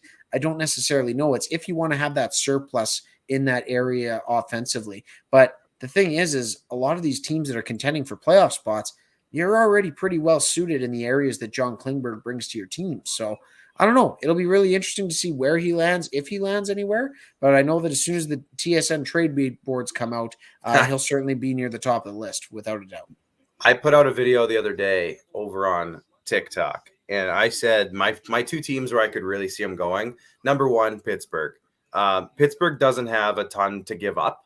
Don't hate that. Yep. Their cupboards are already pretty bare, but this is the time they need to strike. And, if they're not going to be bringing back Malkin or Letang or whatever they're doing, they still have them on their team now. And it sounds like Brian Burke and Ron Hextall have no interest in missing out on another year of those guys. They want to push with those guys. So to put Klingberg on a team like Pittsburgh, I think would be a perfect little, addition to what they already have in place. And they're rolling too, Max. I don't know if you saw, but they are rolling. Yep. And they got Malkin back today. So, I mean, that could be a move. Boston, to me, screams a good fit for Klingberg. They've needed a little bit of a boost on the blue line, and all they have is defensive defensemen.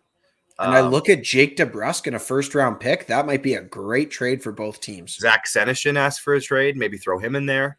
Zach Senyshyn's done nothing though to have any sort of trade No, value. Unfortunately, no, but you said B level, C level prospects just to add if you bodies, and do Jake DeBrusk, a first round pick, and Zach Senyshyn, I think if you're Dallas, you do that yesterday. you might have to do that. Now, I know a Boston fan over on TikTok. We're in a group chat, and he said, "I have PTSD from trades with Dallas." Obviously, the Right. Seguin trade, but it only hurt you for a couple of years, and it only did it indirectly because Tyler Seguin, unfortunately, has not been the same hockey player that he was. no, For at least 2 years now. he's having a rough year this year, real rough. But last year, obviously injury riddled as well, so you can't fault him for that one. But yeah, I'm just going to look up his numbers real quick because I feel like it's been a little while since Tyler Seguin got like 14 points in 30 games this year. Yeah, so half a point a game player for a guy that's a $10 million player. Yeah, less than half. Yeesh. And everybody wants to talk about the Duchesne contract. His last good season where he was producing at those levels was 2018, 2019, where he had 80 points in 82 games. And the prior seasons before that, I mean, dude's only been a point a game player once in his career. I know. Twice. He was trending there for a couple of years where he was looking straight up dominant. Yeah, but absolutely. It went away. Injuries have kind of caught up to him, and absolutely haven't been a good friend to Tyler Seguin. It's going to be a contract that doesn't age well. I mean, like if you look at it, he's still got 5 more years on the deal after this one. And a lot of the money is signing bonus money. This is going to be one of those ones for Dallas where you just can't get out of it. And unless he has a Renaissance type year like Matt Duchesne maybe has had this year, which could be in the cards for him. It really could. At the end of the day, how old is he? He's only 28, 29 years old. 30 maybe now, 29 years old. So it's definitely still in the tank for him. But oh man, that's tough. Jamie Benn and Tyler Seguin. Yeah. You want to talk about teams that have some bad contracts, especially at the top of their lineup? Yeah, Isha's in here saying Dallas as a whole is disappointing this year. I agree. Yeah. Like Dallas, to me, coming off that Stanley Cup run that they had, it's been super disappointing because I had really high hopes for them last year, and they didn't show a whole lot. And now I have, I've got Seguin and Ben in different fantasy leagues, and Ben, I'm in a league with a lot of categories, so Jamie Benn does still have some value because he still gets some face-off wins, he still hits, he still does a few of those types of things, but their point production has just plummeted. And when they were a team that paid that much money, they're getting paid a ton. Have point production, and they were a team that was struggling to score when those two guys were good, and now they're not. And it's just a team they've got Ben, he's mid-30s now. It feels weird to say Jamie Benn's mid-30s, but he is. Joe Pavelski is getting up there in age. Radulov is getting up there in age, and he's not doing much at all either. So they're a team with a bunch of age and really declining production from those veterans. And they don't have – they have Jason Robertson. I'll give them credit for that. They have going to be due for a pay raise. Yeah, they have a couple of young pieces. But to me, if I'm Dallas – maybe it's the year you try to blow it up. Like, do you go and build around Rupe Hintz and Dennis Gurianov and Jason Robertson and some of the other couple of young guys, Heiskanen on the blue line? Lindell's still 27 only. Yeah, and he's good. Klingberg's already asking for a trade, so put him Jake Ottinger to take a step, though. You need Jake Ottinger to finally take over that net. Sure, I'll give you that. It's going to be a big thing that's got to happen. Yeah, if they could move a guy like Jamie Benn's probably going to be really hard to move, and he's your captain. So maybe both those contracts with the way the landscape is in the NHL right now. Good luck. Yeah, you thought Matt Duchesne and Ryan Johansson were not movable? Whew. Well, exactly. Jack Campbell, by the way, has made some ridiculous saves this period, and they just put a puck over the glass, so the Leafs are heading to a penalty kill. Nice. Great. Anyways, Ben's turning 33 in this year. Okay, I thought he was already 34. Interesting. 33. Either way, Pavelski should be moved. Like maybe there's a team out there for Radulov. See, that's the thing though. Like their high-priced guys are high-priced. Well, that's the problem. Radulov's 6. Nobody can afford those guys. Joe Pavelski's still $7 million. Like, and I know Joe Pavelski's a good player, but like he's a great player at $5 million at the trade. Ben's 9.5. $7 million. Eek. It's But not yeah, going to that's be the easy thing. to So trade what? those. So what do you recoup in terms of assets of your Dallas? Right? I mean, is this a Joe Pavelski? If you retain on him, that like the 50%, the You're max that you can do. you're retaining a lot. Mhm. So that's the only way you're getting anything from it. But I mean, those guys in the right situation could still be very, very, very valuable pieces for a team who needs some depth. And maybe those guys come in and become a huge veteran presence for them. It's not gonna be easy to move those guys at all. Anyways, just a little side note on Dallas. I just don't know what Dallas is anymore. Like they've completely lost their direction They from are what they Miro were. Heiskanen, Jason Robinson, Rope Hintz, and Dennis Gurionov. Everybody else, pack your bags. Get out. Yeah. Joel Kiviranta could be a nice little player for them too. My boy Joel Hanley. Oh yeah, on the active roster from the Seattle Kraken. There's an inside scoop. You know There's what? an inside story there that not many people will remember, but No, not at all. But with that being said, looking back on that again, hindsight 2020, based on who they picked, I wasn't all that far off. Like that, it was whoever they took from Dallas and Joel Hanley. That's who it was. yeah, didn't the guy from Dallas deflect and come back? Probably. Like they didn't keep him. It's not Russia. You can't defect from the NHL, can you? I said deflect. Like he bounced off and came right back. Like there was a couple guys. I know Vitek Vanacek did that. Let's go to Seattle's roster. Find the star on Seattle. Yeah, good luck. That. It might be in the minors. I can't remember. Yeah, it's definitely not anybody on their forward corps. Jamie Alexiak didn't count, did he? He didn't count as Dallas' selection because they signed him as a UFA? That was who it was because it was a free agent. He was the free agent pick from them. Yes, it was Jamie Alexiak. Okay, gotcha. I thought it was. I was thinking of Columbus, the Gavin Bayruther. Why do I still remember that name? Gavin Bayruther, who Carson Torensky? They just didn't sign. Yeah. I remember Torensky because he was in the WHL when I was there, when I was working in there, and he was pretty good. Yeah. So I remember Torensky, but it was Gavin Bayruther, like from the Columbus, and they just released him, and he just didn't sign him, I should say, and then he just went back to Columbus. Now you want to talk about a team who's going to be interesting to watch at the NHL trade deadline. It's going to be the Seattle Kraken because this is Ron Francis's last chance to divest of assets that you don't have a ton of emotional attachment to. Mark Giordano. Absolutely. Yep. I look at Calle Yarncroke as another guy that a lot of teams could probably be sought after for $2 million. UFA after this season. Third liner. Real good Absolutely. Third liner. Morgan Geekie, that's a guy that you sign for sure long term. Mason Appleton's another guy you could definitely keep in the fold. All right. Somebody's got to tell me what this Kodak Black thing is. My TikTok channel is all they're saying is, did you see the Kodak Black video? I just saw the Kodak Black video. LMAO. I just saw the Kodak Black video. It's trending on Twitter. What is the Kodak Black video? Well, he's a rapper. I know that. It's a hockey thing, I think. Maybe it's a song? Oh, he was at the Florida Panthers game. It's got 1.5 million views on Chicklets. Oh, there's some girl like doing. Oh, no. Oh, no.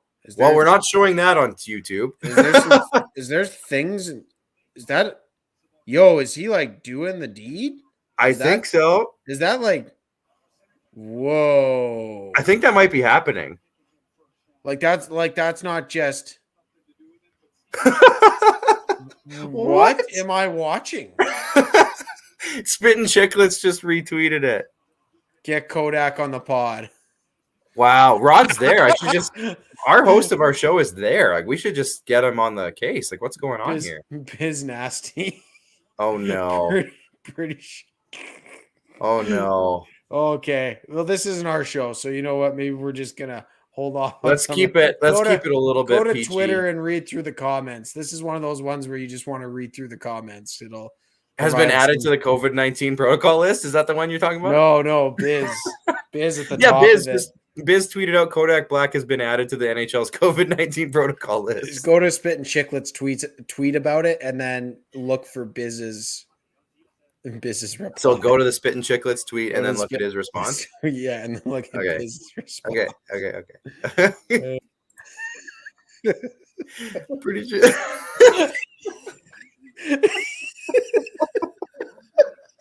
Oh my god. That's why we no. do it. Kid show. Apparently, Hashtag kid Roberto show. Luongo has a really good tweet about it. We got to see Roberto. Yo, What is isn't that him Roberto? sitting right there in the box next to him? There's a good chance. PA I'm announcer. pretty sure that he's like doing the deed, man. Roberto Luongo, you got to hear this. PA announcer, please keep your eyes on the puck at all times. Everyone, okay. Kodak, honey, turn around. It's not safe. Like there's somebody right beside him. I don't know if that's Roberto. Bro, that's Oh boy. oh boy. man, that you get just scroll through the comment. Yeah, I'm gonna let you guys go on Twitter and find that for yourself. Okay, Clark, this one you can't read, but it's like 2 minutes down the same thread. What the spin scroll chicklets down thread? to Sean and look for a banner. Sean. Okay, hold on. I'm scrolling. Look for a picture of a banner. Sean. I'm getting nervous. There's a zoomed in picture down here. Oh my god. Oh, Sean. It's on the Spit and Chicklets one? Yeah. It's way down. You scrolled for a while. Yeah, I went down. Or maybe about, my feed just might be in a different yeah, I went down about like 15 to 18. Maybe oh I'll my send you a gosh. text. I'm like crying. This is I'll ridiculous. send you a little texty text. This thread is just somebody on my TikTok feed says Kodak Black is doing his best to grow the game. Well, I was gonna say that's literally where my mind was going. Oh my gosh. I'm not seeing this, Sean. I'm not seeing game. Sean. He's growing game, all right. All right, okay. So we should probably move on from that. Kid show. So Vegas and Toronto, huh? Yeah, it's a hockey game. Yeah. And Jeez. yeah, there's stuff and things. The Leafs are not having a great period. I'll say that. It's really not going great. Now, a lot of that was the penalty kill that they just got. They just killed off. But overall, Vegas. Oh, the thing hasn't refreshed again. Hold on. There it is. I don't know why it does that. Vegas has taken over in shots. They've gotten 7 this period so far. Leafs have had, I think, like 1. Okay, Janelle. Our girl Janelle is over on TikTok. She said, wasn't Rod at that game? Yes, Rod Peterson, the host of the show that I work for, was at that game. I will have to ask him if he met Kodak Black. Before we move on, last one. Okay. Heat Daddy. He's always good for a tweet or 6. Like All-Star in 07? Yeah, Heat Daddy. Danny All-Star 15. Yeah. Come on, you know that guy. Yeah, that's what I'm saying. All-Star in 07. Yeah. 15-07. Yeah. Kodak Black has been offered an in-person hearing with the NHL Department of Player Safety for hitting from behind, per Frank Sunscreen and Spaghetti. Oh, I saw your picture you just sent me. Oh my God. This is taking over. This is hey, you know what? Jacob, I am not allowing you to watch the video. Jacob, do not watch it. Don't do it, Jacob. Janelle, thank you for the roses, like an unbelievable amount of roses. Thank you. You're the bomb. Janelle, thank you. Janelle, by the way, for those on our YouTube feed who aren't familiar with our show outside of this channel, Janelle is technically our Squadcast mom. She has claimed us as that, and she's going to be taking us. She's going to be taking us to hopefully a Saskatchewan Rush game. I'm still holding her to that. NLL lacrosse here in Saskatchewan. And something good just happened, Max. Have you seen it yet? No, I have not. Okay, I'll let you see it. A good boy just scored a goal. I'll say that. Oh, I can't get over this. Oh, not man. Kodak Black. He is not at this game. I can't get over this. Biz, what's the analytics team saying? What's the analytics team saying? Oh, man. Oh, my gosh. Rain That was Swift, in response to Bobby Lou's tweet. Oh, my gosh. Bobby, wait, what'd you say? That was Biz's response to Bobby Lou's tweet there. Oh, what do the analytics say? Yeah. Oh, my God. That's ridiculous. Anyways, Austin Matthews scored. It's 2-1 now. That is straight up wild. Yeah. That like. I mean, we've wanted to get rap stars and hip hop people into hockey. So if that's how we got to do it, I don't know. I don't know if that's what the NHL was thinking. I mean, this thing's got over 1 million views in 2 hours. And the way, hold on, like the way it happened. I kind of love that it's He not knew like everyone could see him, right? Yeah, it's not some HD camera either, or nothing. It's like he might have got away with this 2 years ago when there was 12 people at Panthers games, but like that box is very visible. Very visible. Like it's not like it's a private box that's hidden and he was in the back of it. Well, he might have thought it was because there's not a lot of people in that box either. Oh my gosh. Oh boy, there's a joke I'm gonna let go for now. Oh, just Bubba, thank you. I don't think I have lost any weight, but I'll take the compliment. Appreciate that. I'm in a different room, so the look is different. I'm sitting up straight rather than like slouching on a couch. Maybe that's the difference. I don't know. That always helps. It always helps, the posture, posture is key. Also, there's probably a filter on TikTok or something that's probably helping out. We got Justin Bieber into hockey. That's nice. What somebody said. Yeah, Justin Bieber he's been into hockey before any of that was going on with Kodak Black, though. Yikes. Very, very yikes. That's a vibe, as the kids say.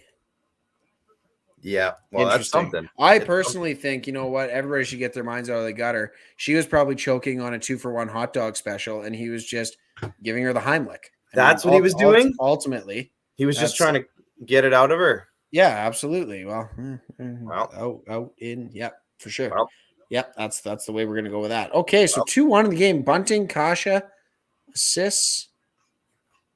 I mean, yeah. Yeah. That's here's the match summary here if you want to go over it. Nylander scored the first goal real quick into the game from Riley and Kerfoot. Keegan Kolasar scored on the power play from Yevgeny Dadonov and Chandler Stevenson. And then just recently, just a few minutes ago, Austin Matthews got it on a nice little kind of like behind the net pass out front to I think it was Andre Kasha. And then he passed it over to Austin Matthews for the one-timer, kind of an open net, the way it kind of happened. Let's go back to the stats page because I know our boy Jacob likes the stats page. I'm not reading that on YouTube. I'm not reading. Call. Good comment, Bubba, but I'm not reading it. Think before you speak, right? Yeah, on this one I am. I'm just in the process of downloading a couple of Kodak Black albums, so don't mind me. Nice. Yeah.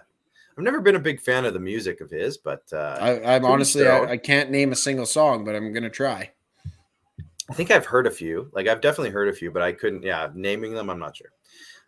Marner is back. No, Marner is not back. Marner's not in this game. He is not playing. He's still on COVID protocol. I think he's cleared though as of today.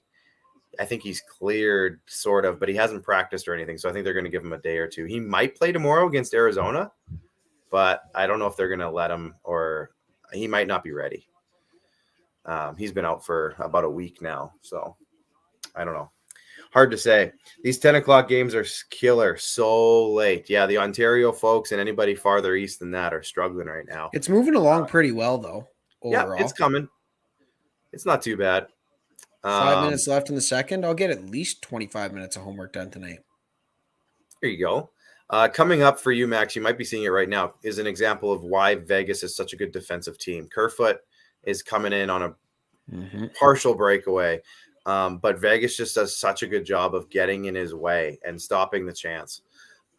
They basically took his stick away from him, and he couldn't get the shot off. So there you go. Who's winning the cup? All right, Max, we get into this. We got I plead the fifth. Comment. It's still too early. We got a TikTok comment from Austin Daly. Let's say it ended today. Who's your top few teams? Nashville. Florida.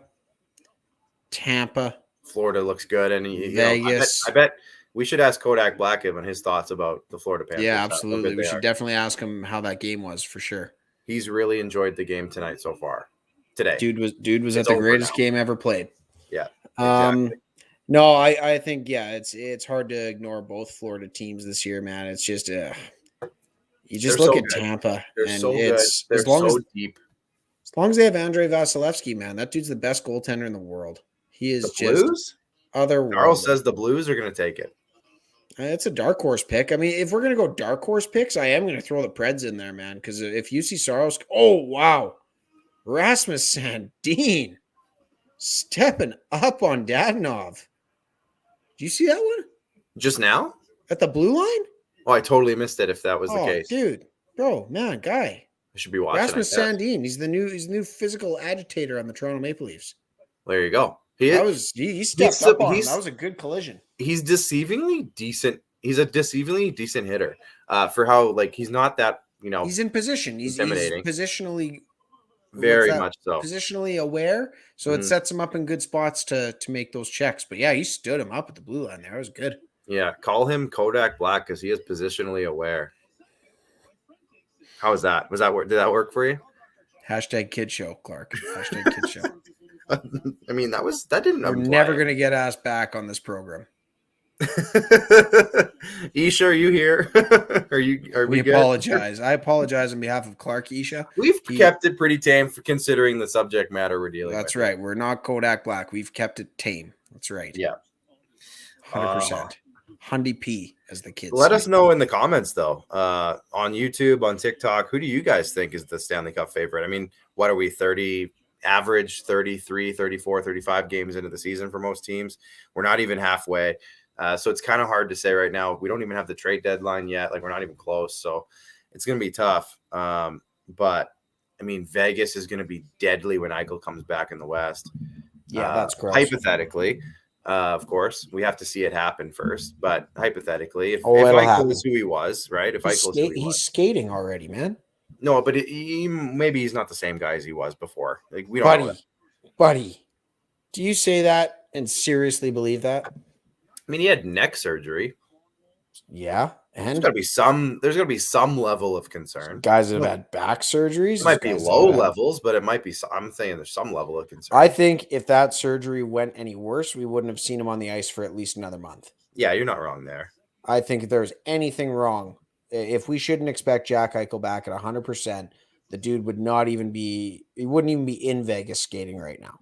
Mr. Beering, yes, I did see what happened in the Florida game. We were just laughing so hard about it. Yes, yeah. we saw. There was a blown call in the Avalanche game, apparently, Max. Yeah, whatever. Oh, it's one of those. Boo-hoo. It's one of those. Guess what? If they would have won it before it got to that point, then there would have even never been the need for the call. Yeah, I guess just stop getting down to teams and having to force. Ask Tim Peel about blown calls against the Predators. Ooh, we can ask him if we get him on the show. So, I'll text him. No, I hold no malice. I get it. He was doing his job, but that's the ultimate hot mic. Yikes. Oh yeah, absolutely. Yeah, unfortunately. Have you ever got any autographs by any Toronto player? Oh, something good just happened. Luffy, give me 1 second. The Leafs, they get another one here. Max. They're setting you guys up for so much disappointment in the third. Well, I saw a really interesting stat. Not the one that you made fun of me for earlier. That was correct, by the way. 26-4? You just heard me. They don't even wrong. have 26 wins. You just heard me wrong. You didn't correct me when I corrected you, though. Fair. Holy Leonard, figure it out. Yeah, Ilya Mikheyev continues his hot streak. Ilya Mikheyev earning that salary. The interesting stat was somebody did a deep dive in the last, 10 or 12 years or something. And they were like, Toronto fans seem to think that their team is the worst in the league at blowing 3-goal leads. But I wanted to check if that was the case. And he's like, turns out they're not the worst team at blowing the leads. So what he did was he looked at games in which they had, at any point in the game, a 3-goal lead. And I think they had I'm going to rough this one, but 388 games or something in the last decade or whatever that they had a 3-goal lead. And they blew that lead in 9% of the games or something. So I don't know what the math is there. Still something a lot. like that. And or 8% maybe. And it was less than that. It was a lower number, 7 or 8%. And he's like, oddly enough, there are 2 teams that actually have worse percentages than that. Vegas and Seattle. There you go. Because they don't have very many games, you see. Right. So Anyways, I just thought that was funny. Toronto, numbers wise, is yes the worst team at blowing leads in the last. I think it was decade. I think that's probably a safe number to go with. But 8 or 9 or so % of the games that they have 3-goal leads, they blow it. What about series? He didn't do the math on that. There's Probably, in the last decade best for his mental health, not in the last decade, it's 100%. So that's not. Yeah. I mean, I guess no. In series, they only did the one, but still 100%. It's still 100%. Yeah, 1 for 1 is the same as 2 for 2. That's what I learned at an early age. It's good math. It's good math. Thank you. Kodak approved. Andrew's like, talk enough of this talk of that game. I think he's talking about the Florida game. Yeah, you're right. Probably a good idea. Maybe something's going to happen here. My TikTok feed is hinting at something might actually be going on. Mark Stone goal. No, Mark I think Stone it's goal. the other way, potentially. Oh, my gosh. Ooh, Matthews just got a skate to the chest. That could be bad. Ooh. I think he's okay. I think he's all right. Looked worse than it probably was. Setting up for another 3-goal lead to be blown. Mark Stone is on the ice here, Max. 8.5%. There we go. Austin, what's going on? Thank you for that, buddy. I appreciate that. Bubba says a 4-1 slide again. No, it's only 3-1. So you can't lose a game. You can't blow a I think lead. you might have to refresh the screen, my good man. Oh my gosh, why is it doing that to me? Why is it doing that to me? Anyways, you can't blow a 4-1 lead if you don't have a 4-1 lead, you see. So That's I think true. the Leafs strategy tonight is already pretty good. Max, you are going to take off here at the end of the period. We are approaching that, right? So I will. We'll start wrapping up your time here tonight. Sounds good. I appreciate all your efforts tonight because I know you got multiple things going on. A few things, as do you though as well. So it's a team effort. Even when we scramble well. Yeah, I think we're the Michael Vick of podcast hosts. We're good scramblers. Let's go with Lamar Jackson. Okay. Why? What happened, Michael Vick? Never mind. It's not open that Pandora's box. Yeah, right. So Max, make sure where can everybody follow you specifically if they want to on different channels and different platforms and things. Well, as a very, very good leader. No, I'm just kidding. That's a late night, very tired joke. Let's just walk that back. Oh, I see. About leaders, follow leader. Got it. Yeah, no, that was bad. That was horrible. Anyways, you can follow me at Ritzy_Max on Twitter, where I don't put it in the comments here. Things anymore. I don't know what it is. Twitter's kind of become one of those places where I like to window shop. The putting out of my takes and things like that. It ramps up around like Rams playoff season, the Jays. I love tweeting in summer when the Jays are on. I absolutely love that. Hockey season's kind of a weird one. Like, you realize sometimes how negative of a place Twitter can be, but it's great for news consumption. It's awesome. I throw the odd thing out there. So yeah, Ritzy_Max. And yeah, just be a team player. You know what? Follow the Squadcast. Subscribe to our YouTube channel. Producer Clark works really, really hard at promoting that for us. So make sure you give us a follow there. And that's pretty much where you can find me. Just alongside this very, very pale gentleman talking sports on typically a weekly basis. So anyways. Ouch. You got mad at me earlier for putting on my other light colors. I'm just trying to make it look happy. Hey, you know what they say? Trying leads to failure. Just kidding. There you go. You do a great job, my man. Anyways, you and Massimo have a fantastic chat. Enjoy the rest of the game, and I fully expect to wake up and see Vegas won this game 4-3 with a Mark Stone overtime winner. Anyways. Please, no. Ciao for now, y'all. See you, Max. All right, Max is out. I will take over for now, and we got a special guest coming in before too long. So, again, make sure you follow us on our Squadcast channels, and Max, follow him. I put it in the comments section if you're watching on YouTube. Let's let's take your questions. We have a good buddy of mine, Leafs fan MD, Massimo DeFranco. He's coming in right away. So we'll get into some Leafs talks with Massimo and some talks around the league. I'm sure this will get interesting because me and Mass, as much as we're both Leaf fans, we often disagree on some things. So it's usually a pretty good conversation. And it's never like heated. We don't hate each other when we disagree. It's usually a pretty good back and forth. So we'll get into that when he gets in here. I believe he's coming in right away. I should maybe send him a message. Let me just do that really quick. But if you have any questions over on TikTok, I see I got a good group of people over there. If you have any questions or things you want to ask or talk about on YouTube, send it in now. Donnell, what up, man? Just got home from work. From the cold at work in the teens in the tri-state area. Well, hey, it was like minus 40 degrees Celsius here in Saskatchewan the other day. So I don't feel too bad for you, Donnell, but it was pretty nice here today. I will say that. I'm seeing that my good buddy Massimo is checking in here. I'm just going to let him settle down and get set up because I think you're ready. Mass, give me a thumbs up when you're ready. I think you can hear me. He's good to go. Let's bring him in. Massimo, welcome in, buddy. Max just took off, my co-host, but Massimo DeFranco, Leafs fan MD, coming in here during the second intermission. The Leafs took a 3-1 lead, and I was saying, Mass, just before you came on, you can't blow a 4-1 lead if you only have a 3-1 lead. So here we are. Yeah, that's true. Give me your thoughts on tonight's game. I didn't love the second period until the end, but give me your thoughts on tonight's game so far. I'm nervous because, yet again, I think it's a lead that we have that we don't deserve to have.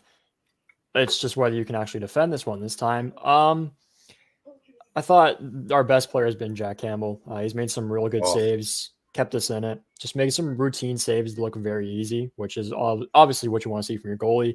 I think Austin has a little jump in his game tonight. He probably might score another one, honestly. I'm not a big fan of the third line, but it's doing okay. Yeah, that's kind of what I said. The second period, it just looked like I didn't even really notice anyone early. Yeah. The power play kind of took a lot of gas out of them, I thought. Vegas's power play, I should say. And that was kind of it seemed like a shift where they were just scrambling. And then Muzzins just tried to do anything to get the play out of the zone and put it over the glass. One thing I have noticed is on the penalty kill, they've been struggling without Marner. They just don't look really comfortable. Good point. It's a really good point, and I know you saw this, but Sheldon Keefe said the other day that missing Marner and Engvall from the lineup is oddly tough at the end of the game when they're trying to shut some teams down because those guys usually go out there and shut down roles. Yeah, they're people don't realize how key they are until they're actually gone. Like Clifford in the lineup is not ideal, and Simmons on the third line is also not ideal. Absolutely. I'm just messing around with the look of the show here. So excuse me if I'm clicking the wrong buttons. No, it looks great. So we've been talking a lot tonight about Vegas, obviously with the news with Eichel coming back to practice. Obviously he's in a non-contact jersey, so he might still be a ways away.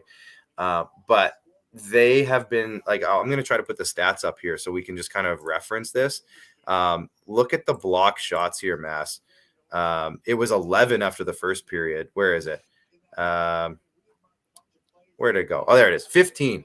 So I was looking at this earlier and I was like, man, they are such a big team, like size wise. They're just so big. They take up a lot of space.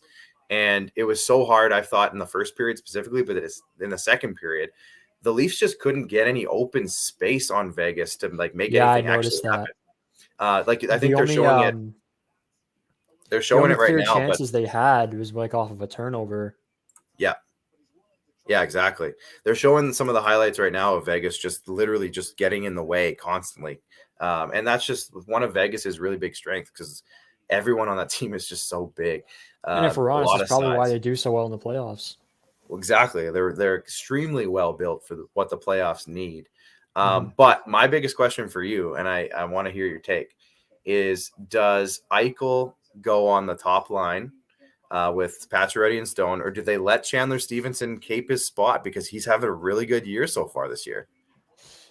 It's a really tough question because it should be a given, right? You put Eichel on the top line, you make one of the best lines in hockey, but like it depends on what angle they take. If they actually want to think about it and make their team deep, I think they put him on the second line and just let teams deal with that.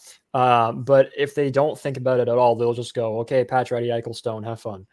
I think they're going to do the latter. I think they're not going to think about it. They're just going to go, okay, Eichel, first line center, he goes on the first line, and everyone moves down. Yeah, and we had a conversation earlier today about how they make this all work money-wise, and I don't know if many people have figured this out yet in the world outside of the Vegas front office, and maybe they don't even know yet. But there was a conversation that me and Max were having earlier tonight.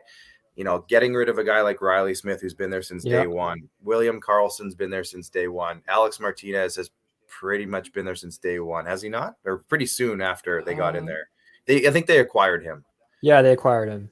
But either way, he's been there for a while. Like, these are the names that are kind of floating around. Is it going to be a situation where they ruffle more feathers in Vegas because they've already pushed a lot of guys out the door?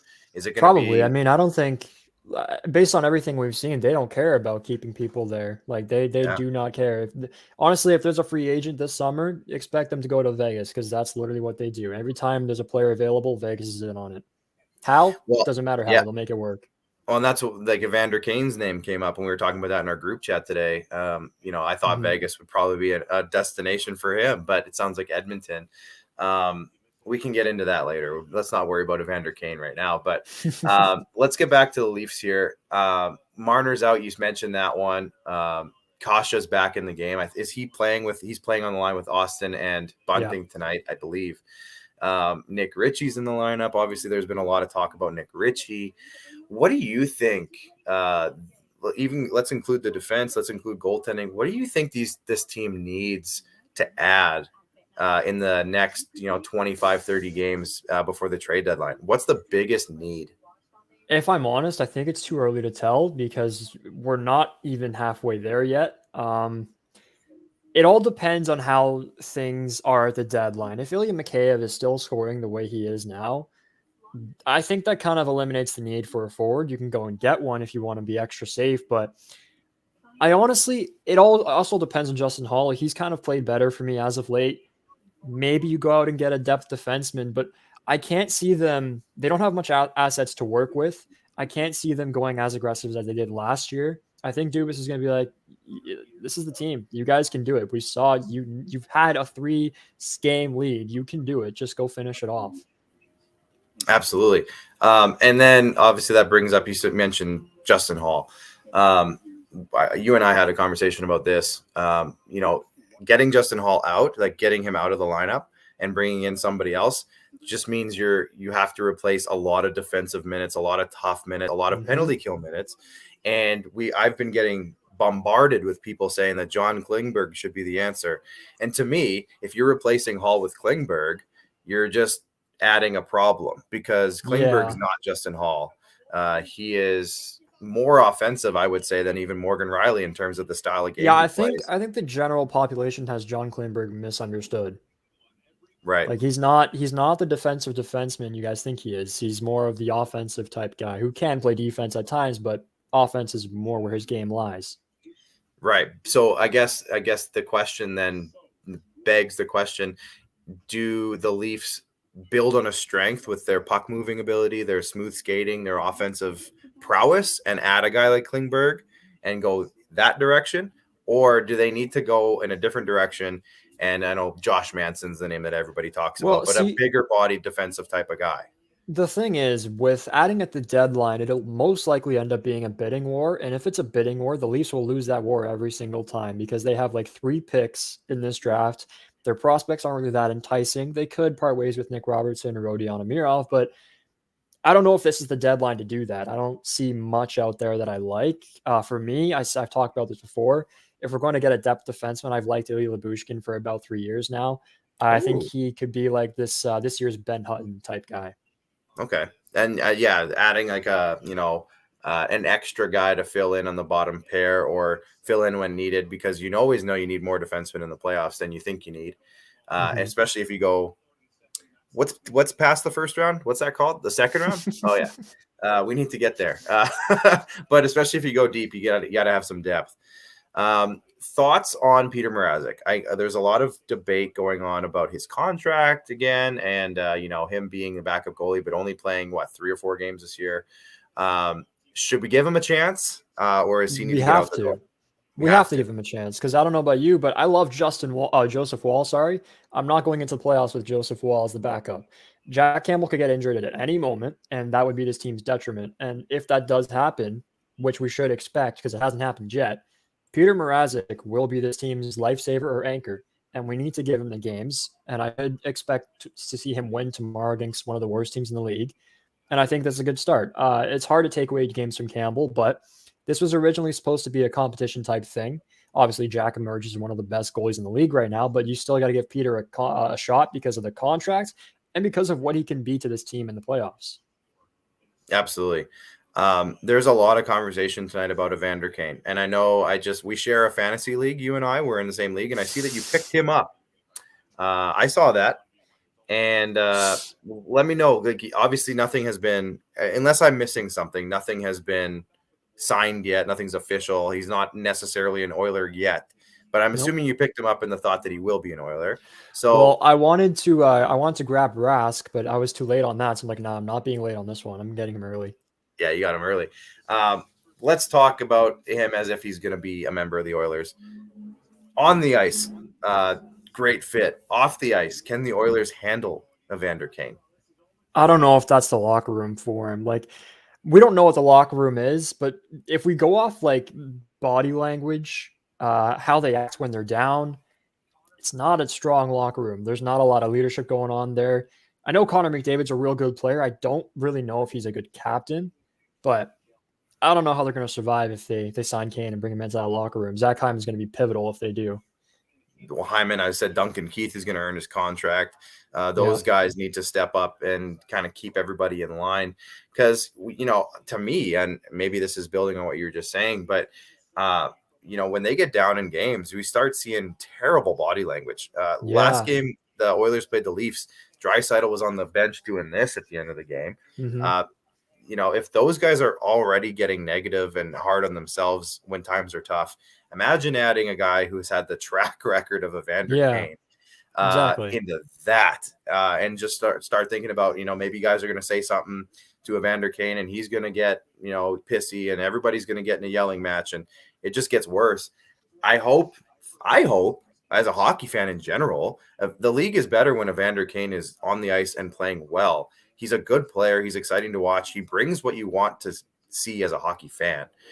So I'm hoping he's going to come back and something switches in his brain and he realizes that this is probably one of his last chances to cement himself in this league. I hope he does okay. I'm hoping he has some offensive prowess to his game again because there's no guarantee what type of player he comes back and becomes. He is getting up there in age, but I think he's still relatively young. I think he can still be that player. He's under 30. Yeah, I just hope he doesn't turn into this league's Antonio Brown. We don't need that. Yeah, and I hope for his sake it doesn't turn into that either. Nobody wants that for him. So I hope he figures it out. What do you think the contract's going to look like? I mean, what did Tuukka Rask get? 1 year, $1 million. I would hope it's that. I want to honestly. I kind of hope nobody gives him a whole lot more than that. I don't want him to be rewarded for this. Yeah, how does he go into that and be like, "Hey, give me $4 million"? Like, I mean, it is Ken Holland, so I wouldn't put it past him. Cody Ceci. But how do you only I'm very intrigued to see how that works. To me, it's got to be 1 year, $1 million. It has to be, yeah. Maybe a little bit more than that because it's going to be prorated. So maybe a little bit more than that, but I don't want to see him rewarded for being in the situation that he's currently in. To me, and I don't know how this is all going to work with the grievance or whatever that he's filing, and if he's going to end up getting money from San Jose out of this. Because right now, I think it's just terminated and he's out. Like he doesn't get any money. I mean, think about just the player. Someone does owe him money. Yeah. My girl Janelle over here on TikTok says there's no way anyone's going to sign him for more than a year. No, that's not happening. No, it's going to be 1 year. It's going to be come in, help us, make the playoffs, and then we'll see what happens. But I don't think there's any way that he gets more than a year now after all the stuff he's been going through. You'll have to show some receipts that he's not a bad person anymore. A lot of receipts. Yeah. Andrew says, here's a question for you. Mass. Leafs fan MD. Do you see Price coming back soon? I'll let you take that. Why would he? Yeah. Absolutely not. There's been chatter of maybe, a team who needs a goalie at the deadline goes over to Montreal and says, hey, I'll give you a bunch of stuff for Carey Price. But like Montreal's not trading Carey Price. Like they're not going to do that. They could get a lot for him. They're not going to do that. But Mass, they left him exposed in the Seattle draft. They did, but he's not going anywhere. That's fair.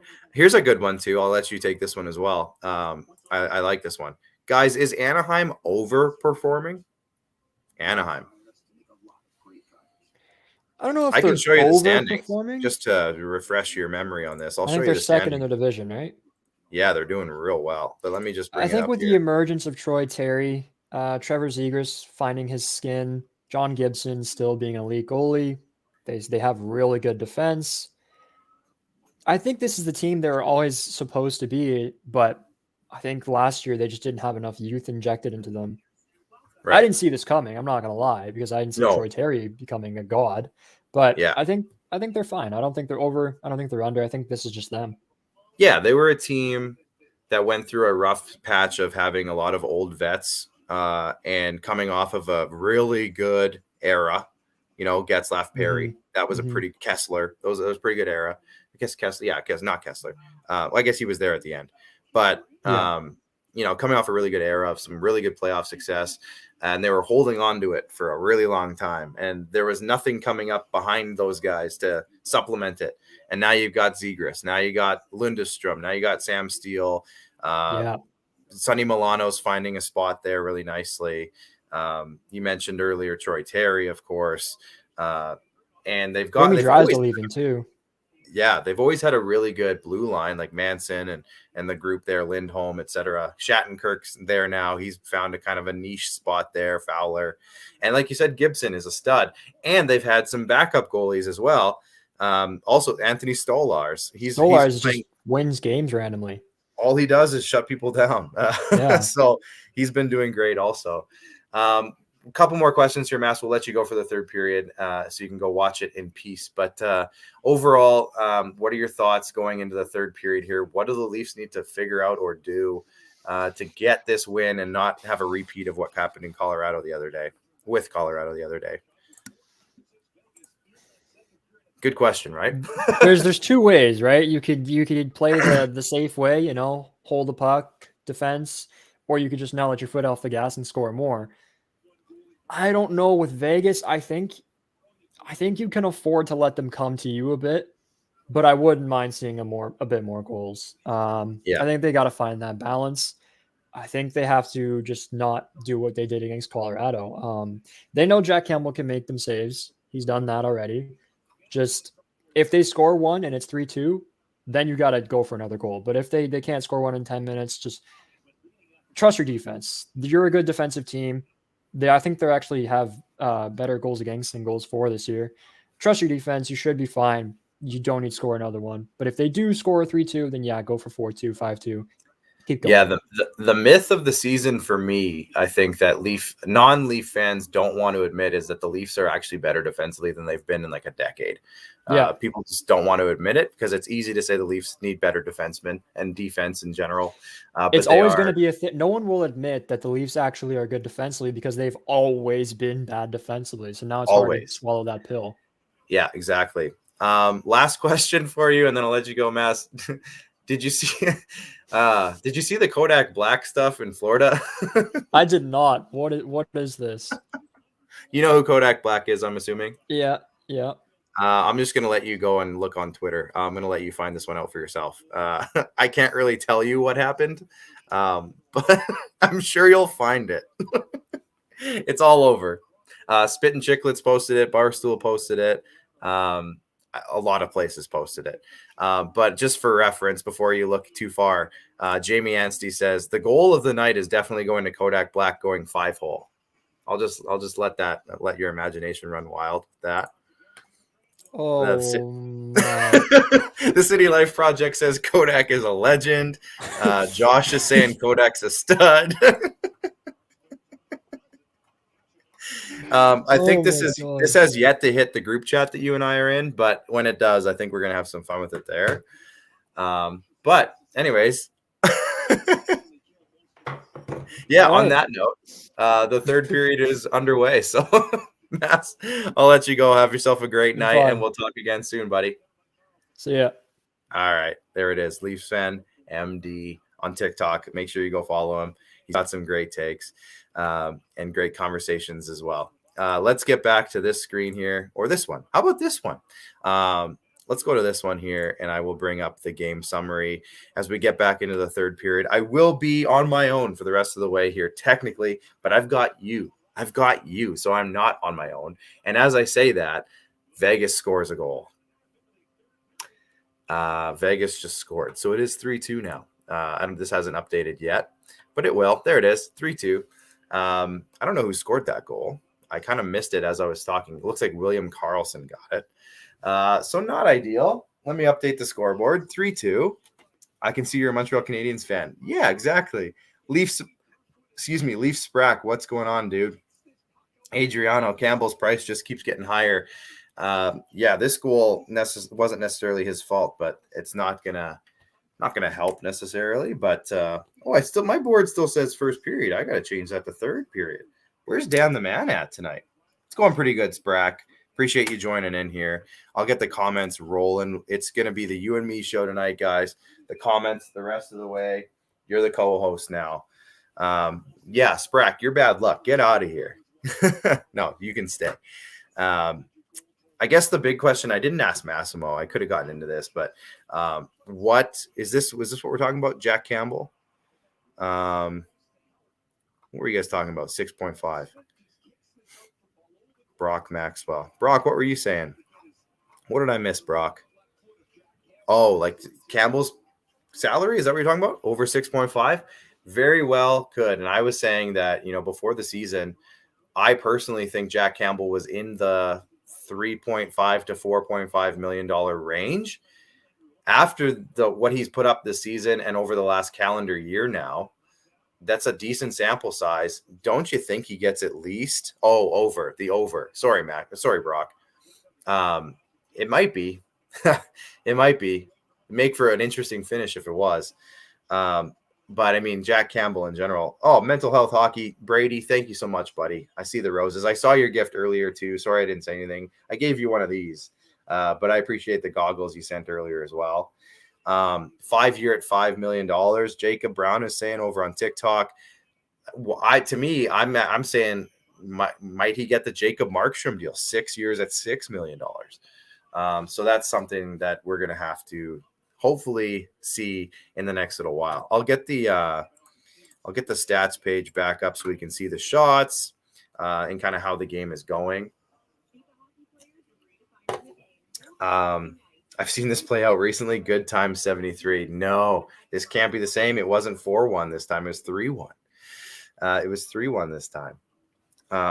Everyone on TikTok, whoever has sent gifts tonight, I super appreciate it. Thank you guys so much. It's been an awesome night. And I appreciate you guys checking in, sending the gifts. It means a ton. Thank you. And if you do send gifts, I will make sure I follow you back, and I'll give you a big shout out as well.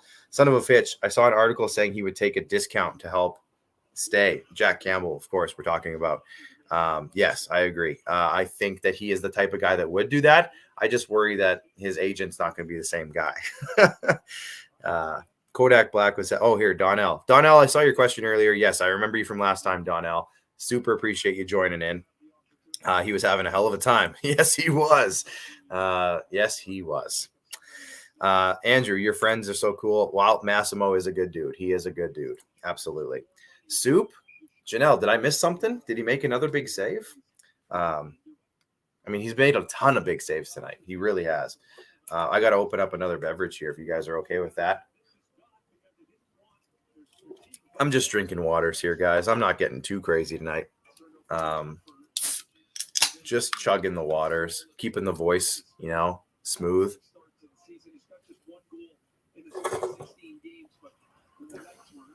Oh, just encouraging. I got it, Janelle. Thank you. Janelle, by the way, the roses you sent earlier, unbelievable. Thank you. I appreciate that. Orange bubbly still a fave? Sprack, no, I kind of moved away from orange. I had it for a bit though, because at Costco it comes in one of the big packs that they sell. My top three right now, bubbly. For those who are watching on the Hockey Podcast Network, bubbly water, not a sponsor or anything, but it's one of my go-tos, especially while I'm live streaming. See you later, Andrew. Thanks for popping in here on YouTube. I appreciate you, buddy. Especially during live streams, I like to just have that because it keeps me going. The bubbles keep me going, keep me talkative. But my top three are pineapple, lime, and cherry. Cherry came out of nowhere because I actually didn't like it the first couple tries.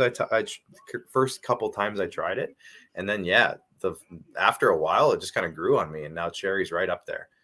Other than that, grapefruit is the worst. But feel free to disagree with me. Dripping Jacob, you're on my YouTube as well. Well, there you go. Double dipping. I appreciate that. And if you are on the YouTube channel and you haven't already, hit subscribe, hit like. Let's go. Might as well. Oh, Janelle's drinking a pineapple too. There you go, Janelle. Cheers to you. The pineapple I think it's my favorite. I got peach too. Peach was my original favorite way back when I first tried this stuff. And now I got it again. I haven't had it in a long time. I don't really like it anymore. Can you show the players on the ice or will your live get taken down? Yeah, I am not going to show the players because anytime you show a TV with a live broadcast, they find that out and they don't like that. So I'm not going to do that. If you're on YouTube, I need to hear from you guys. Shoot me some comments now. I see the numbers are there. We got some viewers. I need to hear from you guys. I asked earlier where you're watching from. Let me know what your favorite snack is. This is what we're going to do for the rest of the third period. I want to know what your favorite game day snack is. If you're at the arena, if you're at home, what is your go-to? What do you like to, pop a bowl of chips? You like popcorn? What's your go-to thing while you're watching a hockey game or watching sports in general? What's your go-to? I want to hear from you guys. You would think TikTok wouldn't mind being a sponsor of the Leafs. Good point, Boomer. Good point. Maybe I should try it. No, probably won't like that. Chips and dip. Pretty Fly Dad coming in.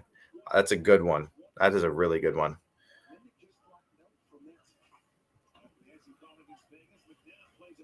Let's hear from you guys. Let me know. Shoot those comments in right now. I'm waiting for the YouTube crowd. I don't know if they fell asleep. Deep fried pickles. Now, Janelle, do you make your own deep fried pickles or do you order them from somewhere?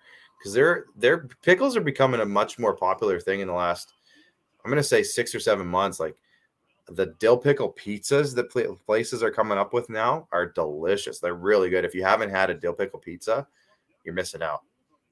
There's a few good places in Regina that have a dill pickle pizza. Really good. Bruschetta? That's an interesting one, Sprack. That's a unique one. Chips or fries? Okay. All the snacks. Yeah, Sandy, that's probably the right answer. Let's be honest. It's all the snacks. The Leafs are sending in Willie on a partial breakaway here. Oh, he had John Tavares wide open but couldn't get it to him. Unfortunate. Here we go. Justin Hall. No, nothing. Really good chances. Really good chances. Jacob, you're over on YouTube now. Gummy worms. That's a good one. Jacob. Gummy worms are really good. Pickle pizza. That's a thing. Sign me up. Yes, Sandy. Popcorn shrimp. That's a good one. The game is still going on. Absolutely. Homemade pickles. Dill pickle pizza. If you haven't tried it, check around and find it because there's multiple places here where I live that have some really good dill pickle pizza. I'm telling you, it's a revolution. From America, I've never had pickle pizza. I don't know if that's just where I'm from or you guys or not, but I've never tried it. I think it's kind of a new trend. It's a new trend, and it's not like a pepperoni pizza with pickles added. It's like the sauce is like dill pickle sauce. There's pickles on the pizza. There's spices, like pickle type spices. It's the whole kit and caboodle. I'm telling you, it's not just putting pickles on a random pizza. It's the whole thing. It's a thing. The whole thing. I'm telling you guys. Let me hear from you on YouTube. I got to hear from you guys. What is going on over on YouTube? What's your go-to game day snack? What do you think of the Leafs game tonight? What do you think of Vegas tonight? What are you thinking about the league in general? Any trade rumors that you've been hearing you want to talk about? Does anyone want to hear more about Evander Kane and that situation? What do you guys want to hear about on YouTube? Let me know. I am here for you. I want to hear from you too. I know this isn't NHL, but are the Pats out of protocol? I was hoping to see Connor Bedard last weekend. The Pats are out, but they had to reschedule a bunch of games. So I don't think they play for a couple more days, but they have been cleared to play. So they're back. Yeah, put pickle on pizza. I'm telling you, Sandy. I'm telling you. I'm going to subscribe and like and turn on the bell. Attaboy, Jacob. Good. Appreciate you, buddy. Hit that subscribe button. Hit that like button. And like Jacob did, hit the bell. Why not? I'll whoop you in UFC. Probably. I suck at that video game. Looking forward to see what team is going to cut Evander Kane next. There you go. Well, might be the Oilers. Ilya Mikheyev has been a huge plus for the boys as of late. What the suits wanted from the start. Absolutely, Sprack. That's a great point. And Mikheyev's a guy that we all saw the tools that he had available to him. Like, we saw that he had the speed, the forechecking ability. He was physical a bit at the beginning. Solid defensively, good penalty killer to an extent. So like he had all the things, but last year when he came back from his injury, he just wasn't very effective. I don't know if he had no confidence or what. Like, you still saw his speed, but he couldn't finish a chance to save his life. I didn't think he was that effective as a forechecker. I didn't think he was that effective on the penalty kill as much as he was the year prior. And now he's come back and he's right back to where he was when he started in the league. And I think that's going to be huge for the Leafs. And like Mass said it when we had Massimo on in the second intermission here, adding a guy like him back with his skill set could turn the Leafs away from adding a forward at the trade deadline. It's that deep. If he's going to be good, it's that important to the team that he plays well. Hi, Zachary. Yeah, absolutely, Jacob. Hi to Zachary. Hello, Zachary. Welcome into the live. I'm glad you're tuning in. Appreciate you watching. Glad to see the red light with him and his name on the game sheet. Yeah, absolutely. I love Mikheyev. He's a good player. Yeah, exactly. Pretty Fly Dad. He is a good player. He just wasn't showing it last year. And it's just really important that he's back to that type of level now. Very important.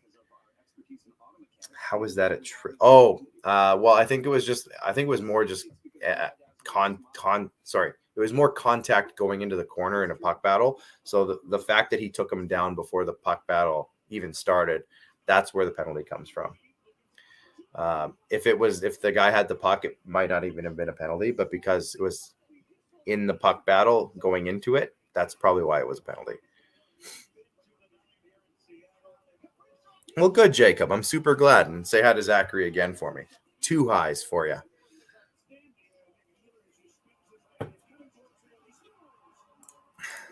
There we go. Whatever reason, Flash Score for me is not updating as often as I would like it to. I don't know why. I don't know why that's happening for me tonight. But either way, it's updated now. I haven't loved hockey since Iginla and Kiprasov. Interesting. You see something that might reoccur. Brando.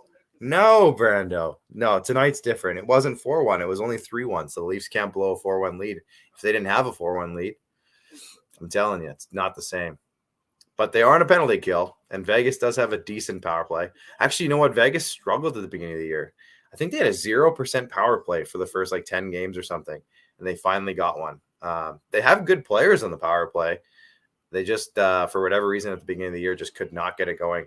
Also, I'm noticing Mark Stone's not out there on the power play, but at the same time, I think he was out there for a shift. So it's probably just he's tired on the bench. It's Carlson, Janmark, and I think that's Smith out there, Riley Smith. Soup, yeah, it was a good save. Good save. I agree. You want to see a fight, Jacob? I don't know about that. Maybe Kyle Clifford can get into a fight for the Leafs. The Leafs don't have many guys who are just going to jump into a fight, though. On Florida smoking. Oh, Theo. Is that my cousin, Theo? Hey, thoughts on Florida smoking Vancouver? Florida's a dang good team, Theo. Vancouver, they're coming off such a good stretch with Bruce Boudreau as their coach.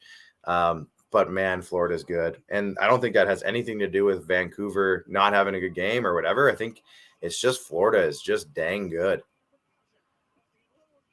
Kasha with a shorthanded breakaway and did not score. That could be a big game changer. If he would have scored on that, that would have been huge. That would have been huge. Man, I think he panicked a little bit there. He didn't have great control of the puck, and then he looked back behind him to see who was coming. I think he panicked a little bit there. He didn't get the move he wanted to on that. I'll tell you that for free right now. I'm going to just leave this open. For some reason, this is not updating. Too many men on Toronto? Oh, my gosh. Jeez. The Leafs match up against Florida. They haven't played yet.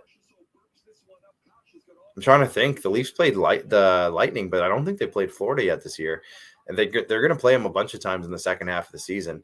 So we'll find out. I think it'll be a decent matchup in terms of style of play and stuff. I think they'll be okay. But honestly, I haven't seen them play Florida in a couple of years, so I really don't know. You're so Canadian? I am? Thank you. Is that a good thing? I hope it's a good thing. Lots of penalties. Yeah, it's going to kill them. They're on a two-man advantage right now. Vegas is. So, I mean, not what you want when you're trying to hold a 3-2 lead against a team like the Vegas Golden Knights. Not ideal. Not ideal. I see Myron's here. Myron, are you here? I think I see your picture up there. It's a great thing. Good, Sandy. Thank you. I also am losing my voice. I'm coming off of a cold, and it is a cold. I tested negative. I know some people were telling me to go get tested for COVID. I did twice, 2 negatives. We're good. It's just a cold, and I'm over it now. Like, I'm not coughing as much or anything. But for whatever reason right now, I've been talking for like 4 hours. So that's probably mostly it. Where did you get your jerseys? This one was from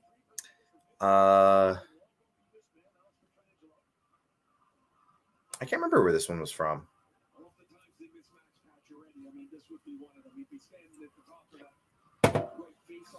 Myron, you remember. You told me where the sale was, didn't you? Where did I get this jersey from? It wasn't SVP Sports. This was somewhere else. It was on a massive sale. Maybe it was Lids. I think Myron told me about it. I can't remember. Maybe I got this one on my own. I think I got it on Lids or something, lids.ca for like $27. It was on sale. Couldn't say no. I have another jersey here too for my TikTok viewers. You couldn't see the Riley one. The Riley and Matthews jerseys. Hold on. Riley and Matthews I got for Christmas from my wife. So thank you to her. She's great. And this is the real score. Yes. Excuse me. This is the real score. And I'm panicking because it's a 5-on-3. So I'm trying to distract myself by answering your question. Fanatics? This jersey was from Fanatics? Oh, no. See, I was trying to distract myself because I was worried that this was going to happen. Anyways, Riley and Matthews I got for Christmas. Nylander I got on the Bay. They were having a weird clearance sale randomly, and I got it there. And Tavares I got... It was also on a big sale, but I can't remember if it was Fanatics as well. I think it was Fanatics. Let me do this. Yeah, there we go. Anyways, it's 3-3. So many emotional damage, as they say on TikTok. They scored on the 5-on-3, and now they still have a 5-on-4 penalty or power play. So they scored on the 5-on-3, and still a minute power play for Vegas. So yes, it is 3-3. Here's my professional scoreboard, as you can see on YouTube. Another blown lead, Jamie. Yeah, thanks for coming back in here, Jamie. Another blown lead. I'm so confident in this team, but it seems like we do better when we are trailing. Can't hold a lead. Unfortunately, I called it. Brando, Leafs hurting without Marner.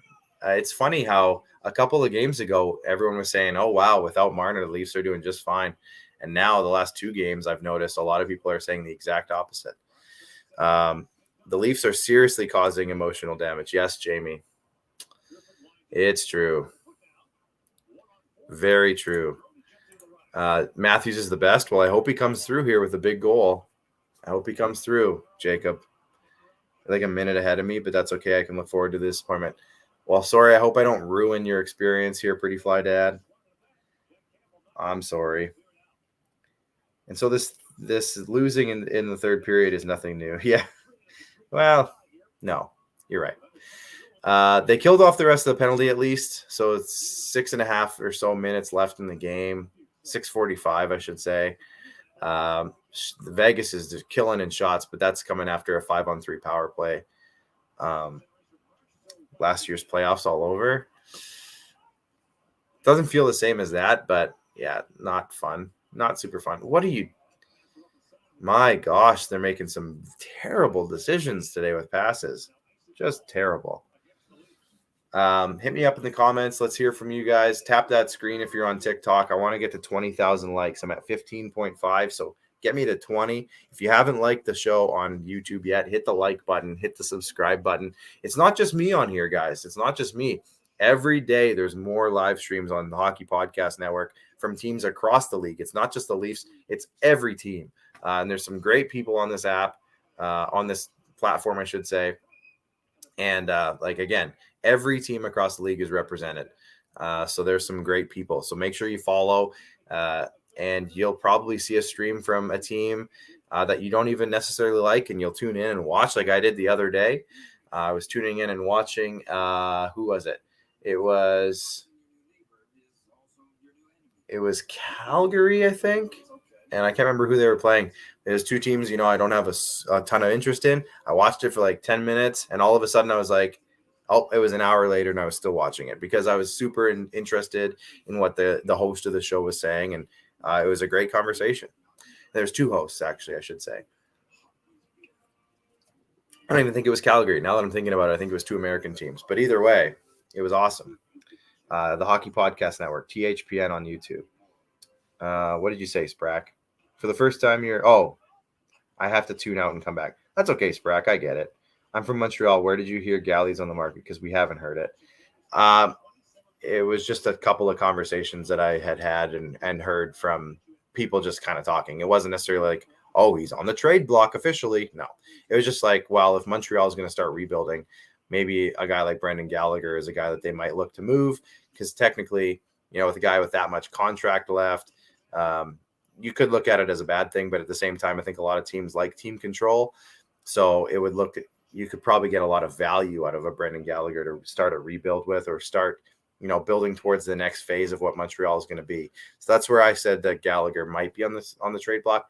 It's nothing official. I'm just saying it could be a thing. 2 and 3 lead goals given up in the NHL is inexcusable. Well, there's a good team on the other side of this as well. Good times. You have to remember that. I don't think Kane is signed. I haven't looked on Twitter in a little while. I don't think anything's official with Evander Kane yet. One player the Leafs should give a chance from the Marlies. I mean, Josh Hosang is an easy answer. But the other easy answer that I would like to see given a chance at some point is oh, shoot. Let me just double check. I know the answer to this one. Give me a second.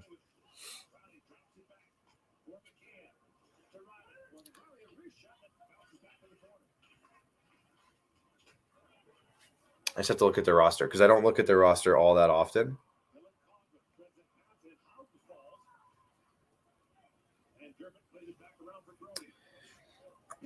Oh, this is an old roster. Adam Brooks is still on this roster. That's wrong. I'd like to see Alex Steve get another chance. I know he kind of got one earlier this year, but I'd like to see him get another chance. Oh, something's going on the hot mic. I don't know if that came through, but somebody's mad at somebody. Yikes. Joey Duzak. I'd like to see Joey Duzak get a chance. That's defenseman. No. Alex Steves is the winger that they signed out of college, and he's playing really good down with the Marlies this year. Alex Steves, yeah, Boomer, yeah. But I would like to see Joey Duzak get a chance. He's a defenseman, right shot defenseman. I'd like to see him get a chance. Brennan Manel maybe too at some point. Maybe. I think both those guys are kind of similar players, but changing the Hyman jersey to a Bunting jersey. Whoa. That's a big move. It's a big move. Deep. Kevo, how's it going, Kevo? I'm hoping the last 4 minutes of this period make me feel better about this game so far. But as we had in our second intermission guest, Leafs fan MD, you see this possible for Toronto? What are you talking about? What possible?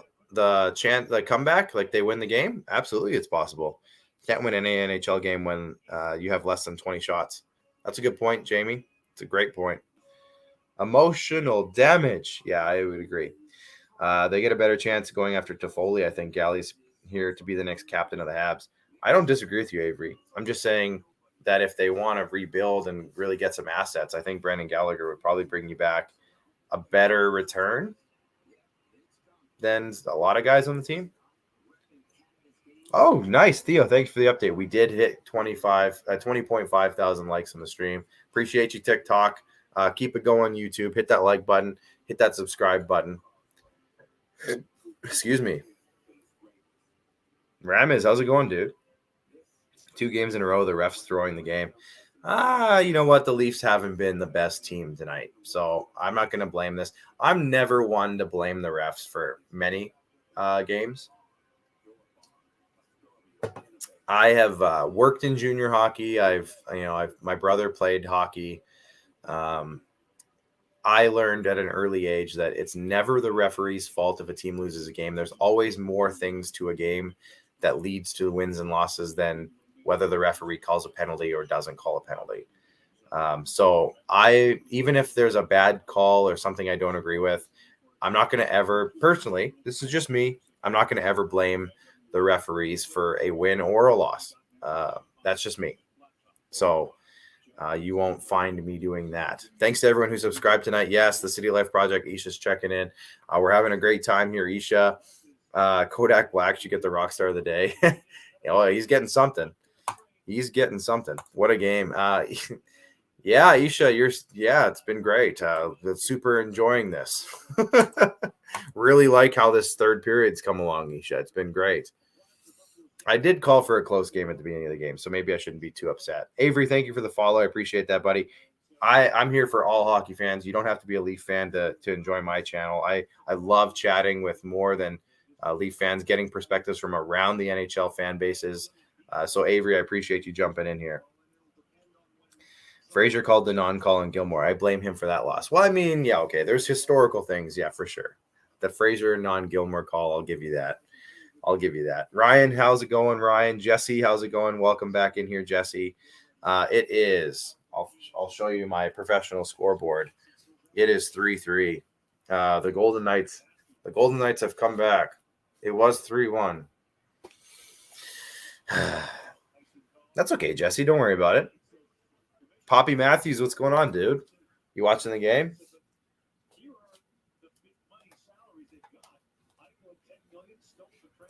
Anyways, it's 3-3. It was 3-1, and I'm super happy about it.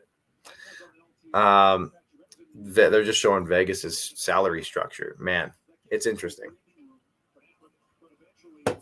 It's interesting.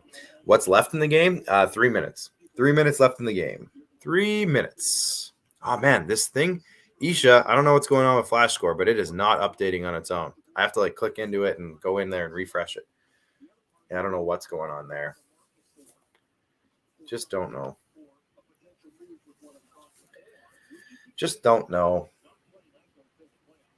With Malkin back, watch out for Pittsburgh. They could be dangerous again.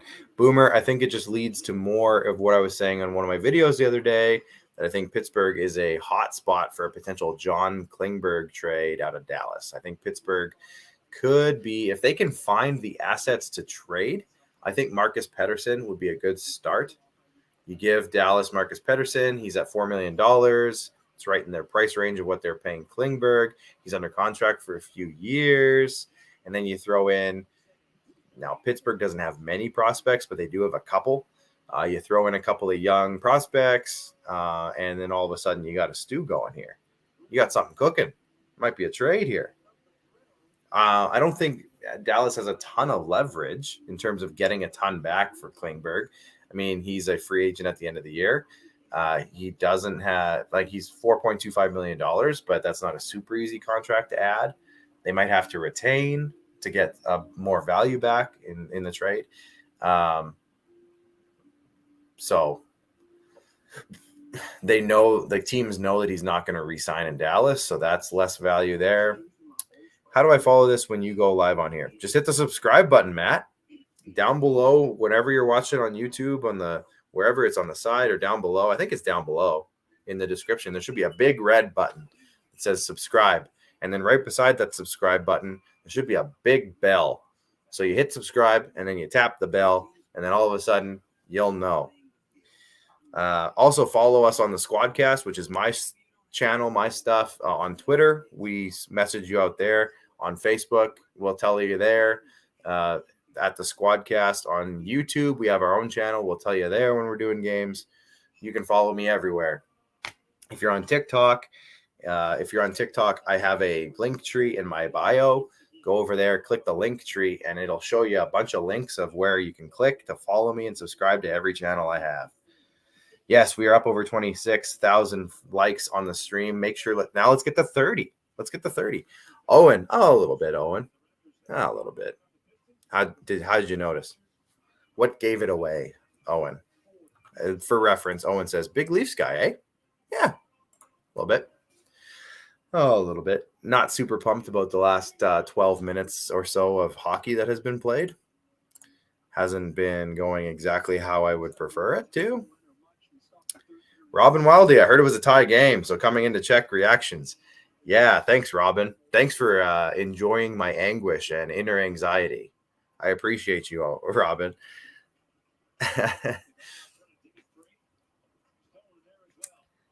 We're at 27,000 likes over on TikTok now. Keep tapping that screen over on TikTok. Keep tapping and hit the follow button if you haven't. Maybe share it with a couple of friends. We got a good crew over on TikTok.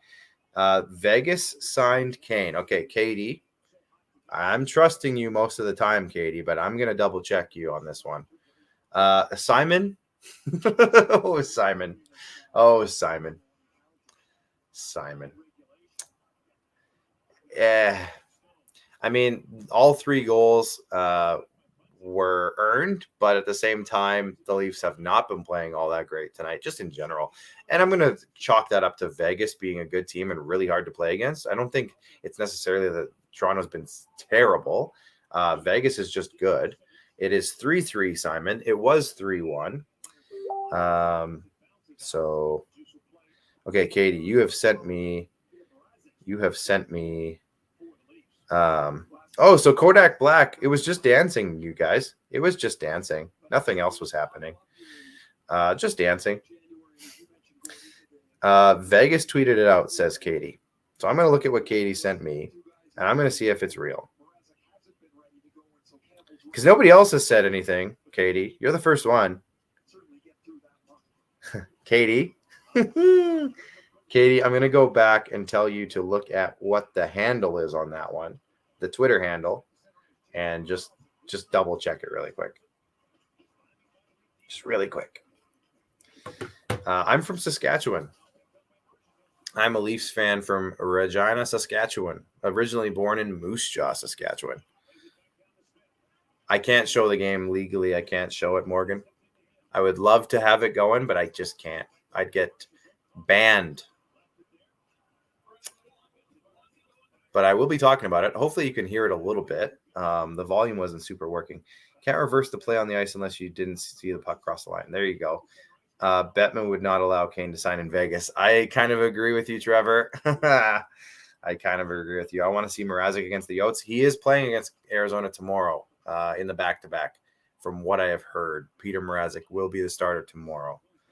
Vegas hasn't tweeted anything. I know, Katie, got to check those handles. I haven't seen it. I usually don't. I usually try to stay away from saying something has happened until I see Elliot Friedman's real account tweet it. Bobby McKenzie, Darren Dreger, Chris Johnston, and also the team, the official team account. That's usually when I'm like, okay, yeah, that happened. But until that happens, I'm usually very hesitant to jump on the news. Same picture. I know those people who do fake tweets are good. I've been fooled a few times. Tim Peel recorded Kane to Edmonton, but I don't know why Tim Peel is reporting things. Well, he knows a lot of people. She got a little bit Mr. Booth. Yeah, it wasn't Mr. Booth, though. It was just an account that was like at Golden Knights with 2 S's. It wasn't Mr. Booth, but it was a Mr. Booth want to be. Mr. Booth wannabe. Kyla, sorry. Thank you for the follow. I appreciate that over on TikTok. I'm at Producer Clark on TikTok. If you want to follow along over there, that'd be great. I got fooled by one. There was a good one, a fake David Pagnotta tweet about the Evander Kane stuff, I believe, earlier today. That was really good. Really convincing. Tim Peel. I mean, Tim Peel knows as many people as anyone in the industry. So, yeah, why not? It's overtime. Leafs go to overtime with Vegas after having a 3-1 lead. Great. Super great. I'm supposed to be sleeping, but I can't. Sorry, Katie. Well, I'm glad you're here with me. I mean, if there's any consolation, I'm glad you're here with me. 4-1 Pens over the Ducks. That's the one that got you, Simon? There you go. That fake David Pagnotta one. I broke the news earlier on your show about Evander Kane with the PA Predator ref hockey team. Hold on. I broke the news on your show earlier. Evander Kane signed with the PA Predator rec hockey team for 3 Smokies, 4 Great Westerns, original 16s per game. That's a pretty good deal, Robin. I mean, that's a decent little deal. Big point. I mean, they've been getting big points. That's the problem. They need to get the 2 points, though. They shouldn't be in a situation where they only get 1 point out of this. They should be getting 2 points. They had leads in both of these games, and they should be winning. Should be winning these games. Tim Peel isn't a bad ref, guys. You made a mistake. Other refs. I mean, yeah. I'm not saying anything bad about Tim Peel. I'm a big fan of Tim Peel, actually. And I love what he's doing since he got fired by the NHL, being outspoken and being, vocal the way that he's been. I love that about him. Rask signing for beer. Yeah. Getting this badly outshot will take a point. In that perspective, yes, they have been outshot 32-17 today. Not ideal. 32-17 is not great. I see that my TikTok numbers are slowly creeping up as people tune in for overtime. Thank you, guys. Appreciate you guys jumping in. Make sure you hit that like button, tap that screen, hit the follow button if you haven't already, hit the share button down here. If you're over on YouTube, make sure you hit that like button and subscribe. This isn't over on YouTube. This isn't just a Leafs channel. This is the league-wide. There's live streams on that channel every single day on THPN, on the Hockey Podcast Network, from teams across the league, and it's well represented. There's some great people on this platform, a lot of great voices, a lot of great insights, some great fans that come in here and do live streams just like this one. But it's not just Leafs. So if you want to watch Minnesota and St. Louis, you probably can. If you want to watch Florida and Carolina, there's going to be one eventually. There's fans from everywhere, so it's great. Check it out. THPN on YouTube, the Hockey Podcast Network.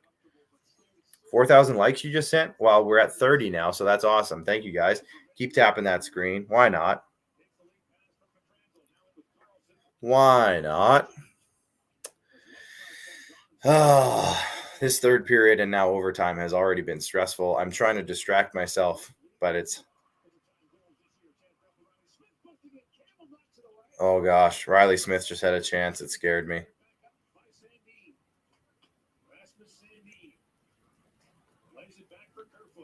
All right. Kerfoot's got it. Let's go, Kerfoot. You've been the best Leaf in 2022.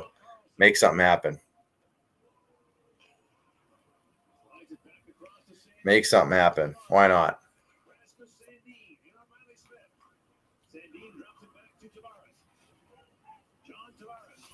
John Tavares might be due for something to happen with him.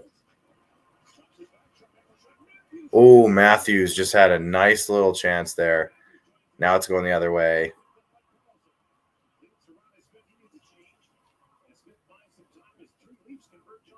Oh boy. Oh boy. I'm nervous. I don't know if you guys can tell. Who's your picks for OT? I'll say William Nylander for the Leafs, and I'm going to say Jonathan Marchessault for Vegas if it happens. Or Mark Stone. Actually, I wouldn't hate if Mark Stone did it because I have him in fantasy and I kind of need some points. But I'd rather William Nylander. I don't think I have William Nylander in a single fantasy hockey league. I got Matthews in 1, 2. I've got Marner in 1. I've got Matthews in 3, actually. So let's make it Austin Matthews. Stone, you think, Katie? That's fair. Sad Boy Ty, what's going on over on YouTube? Thanks for popping in. We're just watching overtime here, and it's been crazy. As you can see, the Leafs had a 3-1 lead. Vegas came back. Mark Stone is on a partial breakaway here, but it's broken up by Morgan Riley. It's Riley, Nylander, and he's changing. Okay, Riley's banking it around. Mikheyev's out there right now with Nylander and Riley. Okay, so is Nylander going to end it right here? Will he end it right here? Willie?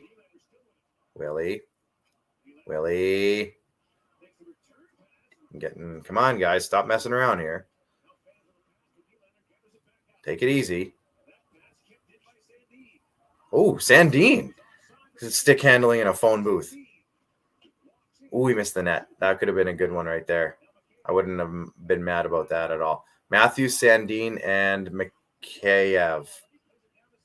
I can't tell who's out there for Vegas. Oh, hit the net, boys. They just got to hit the net here. Braden McNabb, you think is going to end it? Okay. Braden McNabb. Let's go, Penn. Simo, what's going on, man? Shea scores. Shea Theodore, you think? I think this is going to a shootout, honestly. Everyone's dead tired now. I think this is going to a shootout. Good crew checking in on YouTube right now. Let me know where you're tuning in from. Send a comment right now. Let me know where you're tuning in from. Hit that like button and make sure you subscribe to the channel. We got live streams going every single day, and it's not just Leafs. It's all around the NHL. So check it out. If you haven't already, hit that like and subscribe button. That'd be awesome. Maple Leafs versus who? Sorry, Vegas Golden Knights. I'll put this over here. I also can't read your comments if I have this white board over top of the comments. Thinking the same thing. I even hate shootouts. Yeah, I know, Janelle. Shootouts aren't ideal, but I don't see this ending. Well, you never know. Never know, though. Matthews is out there right now. He can work some magic in overtimes. Marner's going to win it. He's not playing tonight. I doubt it. Almost 2 a.m. Yeah, it's 11:42 here where I am. Noah LaFrance, what's going on, man? Thanks for popping in here over on YouTube. Make sure you hit that like and subscribe button if you haven't already. Is Chandler playing? Yes, Chandler's had a great game tonight, as per usual. Chandler Stevenson, for those who don't know, former Regina Pat. He's from Saskatoon. How is that not a penalty? Tavares just got hooked like crazy. How is that not a penalty at all? I mean, I guess it's the end of the period. It wouldn't have mattered, but seriously. Brooks is not playing tonight. I don't think he wasn't in the game. Jake Lecision's playing tonight, though. We're going to a shootout. We are going to a shootout.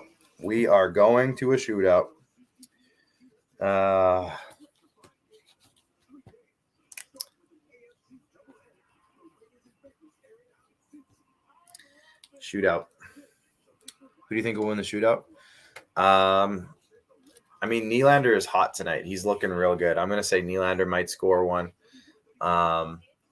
Vegas will probably send out Marchessault. Who will they send out, actually? That's a good question. I don't know who does the shootouts for Vegas. Pretty Fly Dad, did you unfollow me and follow me back? Nice caller on Tavares. Yeah, I don't know what happened there. I also hate shootouts. Chandler will be on there. You think so? Who do you think Kane goes to? It sounds like the Oilers, Owen. Sounds like the Oilers. Shootouts like with guns? Not quite. Not quite. Good non-call. Tavares was holding the stick. It wouldn't have mattered anyway, Robin. There was like 3 seconds left in the period. It wouldn't have mattered. Matthews, Nylander, Spezza, you think, Jamie? Okay. Knights fans wanted a penalty. Yeah, they wanted a penalty on John. Evgeny Dadonov, no goal. No goal for Dadonov. Dadonov. TikTok glitched? That's okay. That's okay, Pretty Fly Dad. Daily Sports Hub, what's up? No goal for Evgeny Dadonov. No goal. Not one. And it is Spezza. Jason Spezza going for Toronto. Let's see it, Jay Spetz. Let's see it. Nope, nothing. He tried to go 5-hole. Didn't happen. Senators legend? Yeah, exactly. Theodore, maybe? I could see Theodore maybe getting a shot. I wish they would put 3-on-3 in the playoffs continuous. Oh, put 3-on-3 in the playoffs. Continuous OT is so boring. I see what you're saying. 3-on-3 continuous. How about that? That'd be something else. I see we got a nice number of people here on YouTube. Thanks for popping in. Who is this guy? Oh, Chandler Stevenson. No goal for Chandler. Sorry, Katie. No goal for Chandler Stevenson. Katie Fleury. Sorry. Former Regina Pat. Saskatoon, Saskatchewan product. Chandler Stevenson. No goal. If you haven't already, I see a great number of people checking in on YouTube. Make sure you hit that like and subscribe button. Austin Matthews coming in. Nasty moves, nasty hands, no goal. No goal for Austin. Not ideal. He's usually the one you want. Our YouTube is the Squadcast show, Simo, but we're currently on another channel that we're partnering with called the Hockey Podcast Network. THPN on YouTube. That's the channel. So you can find it there. Jonathan Marchessault is going for Vegas. I did say he would. Now it worries me that I called that. Oh, Jack Campbell makes the save. All right, Jack Campbell with the save. Oh, man, that's great. Jonathan Marchessault, no goal. Willie goes next, you think, Jamie? Willie goes next? Makes sense. Willie's looking real good tonight. He scored the breakaway goal earlier in the game, too. Here comes Willie. Here comes Willie. Willie Nylander gets the W for the boys. William Nylander gets the W. William Nylander. I told you guys he was looking hot. He was looking good. William Nylander in the shootout with the win. Willie Nylander for the W. Janelle with the Blue Hearts, absolutely. Hey, sup, Patrick Hollett. What's going on, Patrick, on YouTube? Let's go. I agree, Jamie. Let's go. Each gets a point. Yeah, they each get a point, but at the same time, Toronto gets an extra points, Katie. So, I mean, but yeah, Leafs win. Not a great game for them at all. They got massively outshot. The player of the game is Jack Campbell. I don't care that they got a comeback late in the third period. The player of the game is Jack Campbell. They gave it to Alex Pietrangelo. Austin Matthews got the second star, and Jack Campbell got the third star. But no, Jack Campbell was the first star. He was stellar tonight. The Leafs were getting controlled. I'm not going to say that they weren't playing great. They weren't playing terrible, but the game was controlled by Vegas. And not that it was controlled, but in the first period alone, Vegas had 11 block shots. They ended up with 20 block shots on the night. And, Matt Thiessen, a win for my mom who was diagnosed with breast cancer today. Wow. Matt, all the power to you and your family. That's got to be a tough time. And I'm all the prayers and best wishes to you. And hopefully that goes well. Bring a smile to your face. Hopefully if the Leafs win, that's great. They were blocked. They were continuously getting block shots. They could not get open scoring chances because Vegas was doing such a good job at shutting them down in every facet. And they ended up with 20 block shots. As I said, you can see the stats over on YouTube if you're watching over there. Vegas capitalized on 2 power plays. 2 power plays throughout the night. Maddox, what's going on? You're in isolation? Yikes. I heard some of the high schools in Regina are getting pretty bad case numbers, so they're shutting some of them down. Who you got winning the Super Bowl? Wow, boy. I'm going to say I'm going to go out on a super big limb and say the Green Bay Packers. No, I don't know. I'll wait on that. I'm going to see round one, and then we'll see what I think. Either way, we're talking about the Leafs here and the Vegas Golden Knights. Leafs win 4-3 in a shootout. Willie Nylander scores the first goal of the game and the last goal of the game in the shootout. So that's super good for him. I kind of called that just before the shootout started. I had a feeling Willie would go, and not only go, but score. Ilya Mikheyev scored a goal tonight. It's nice to see him continuing his good play. Austin Matthews got a goal. But like I said, Vegas did such a good job of just shutting the Leafs down all night long. And, capitalizing on mistakes. And Vegas is really good at capitalizing on mistakes. They're very quick. They have a ton of speed and physicality. They're well built.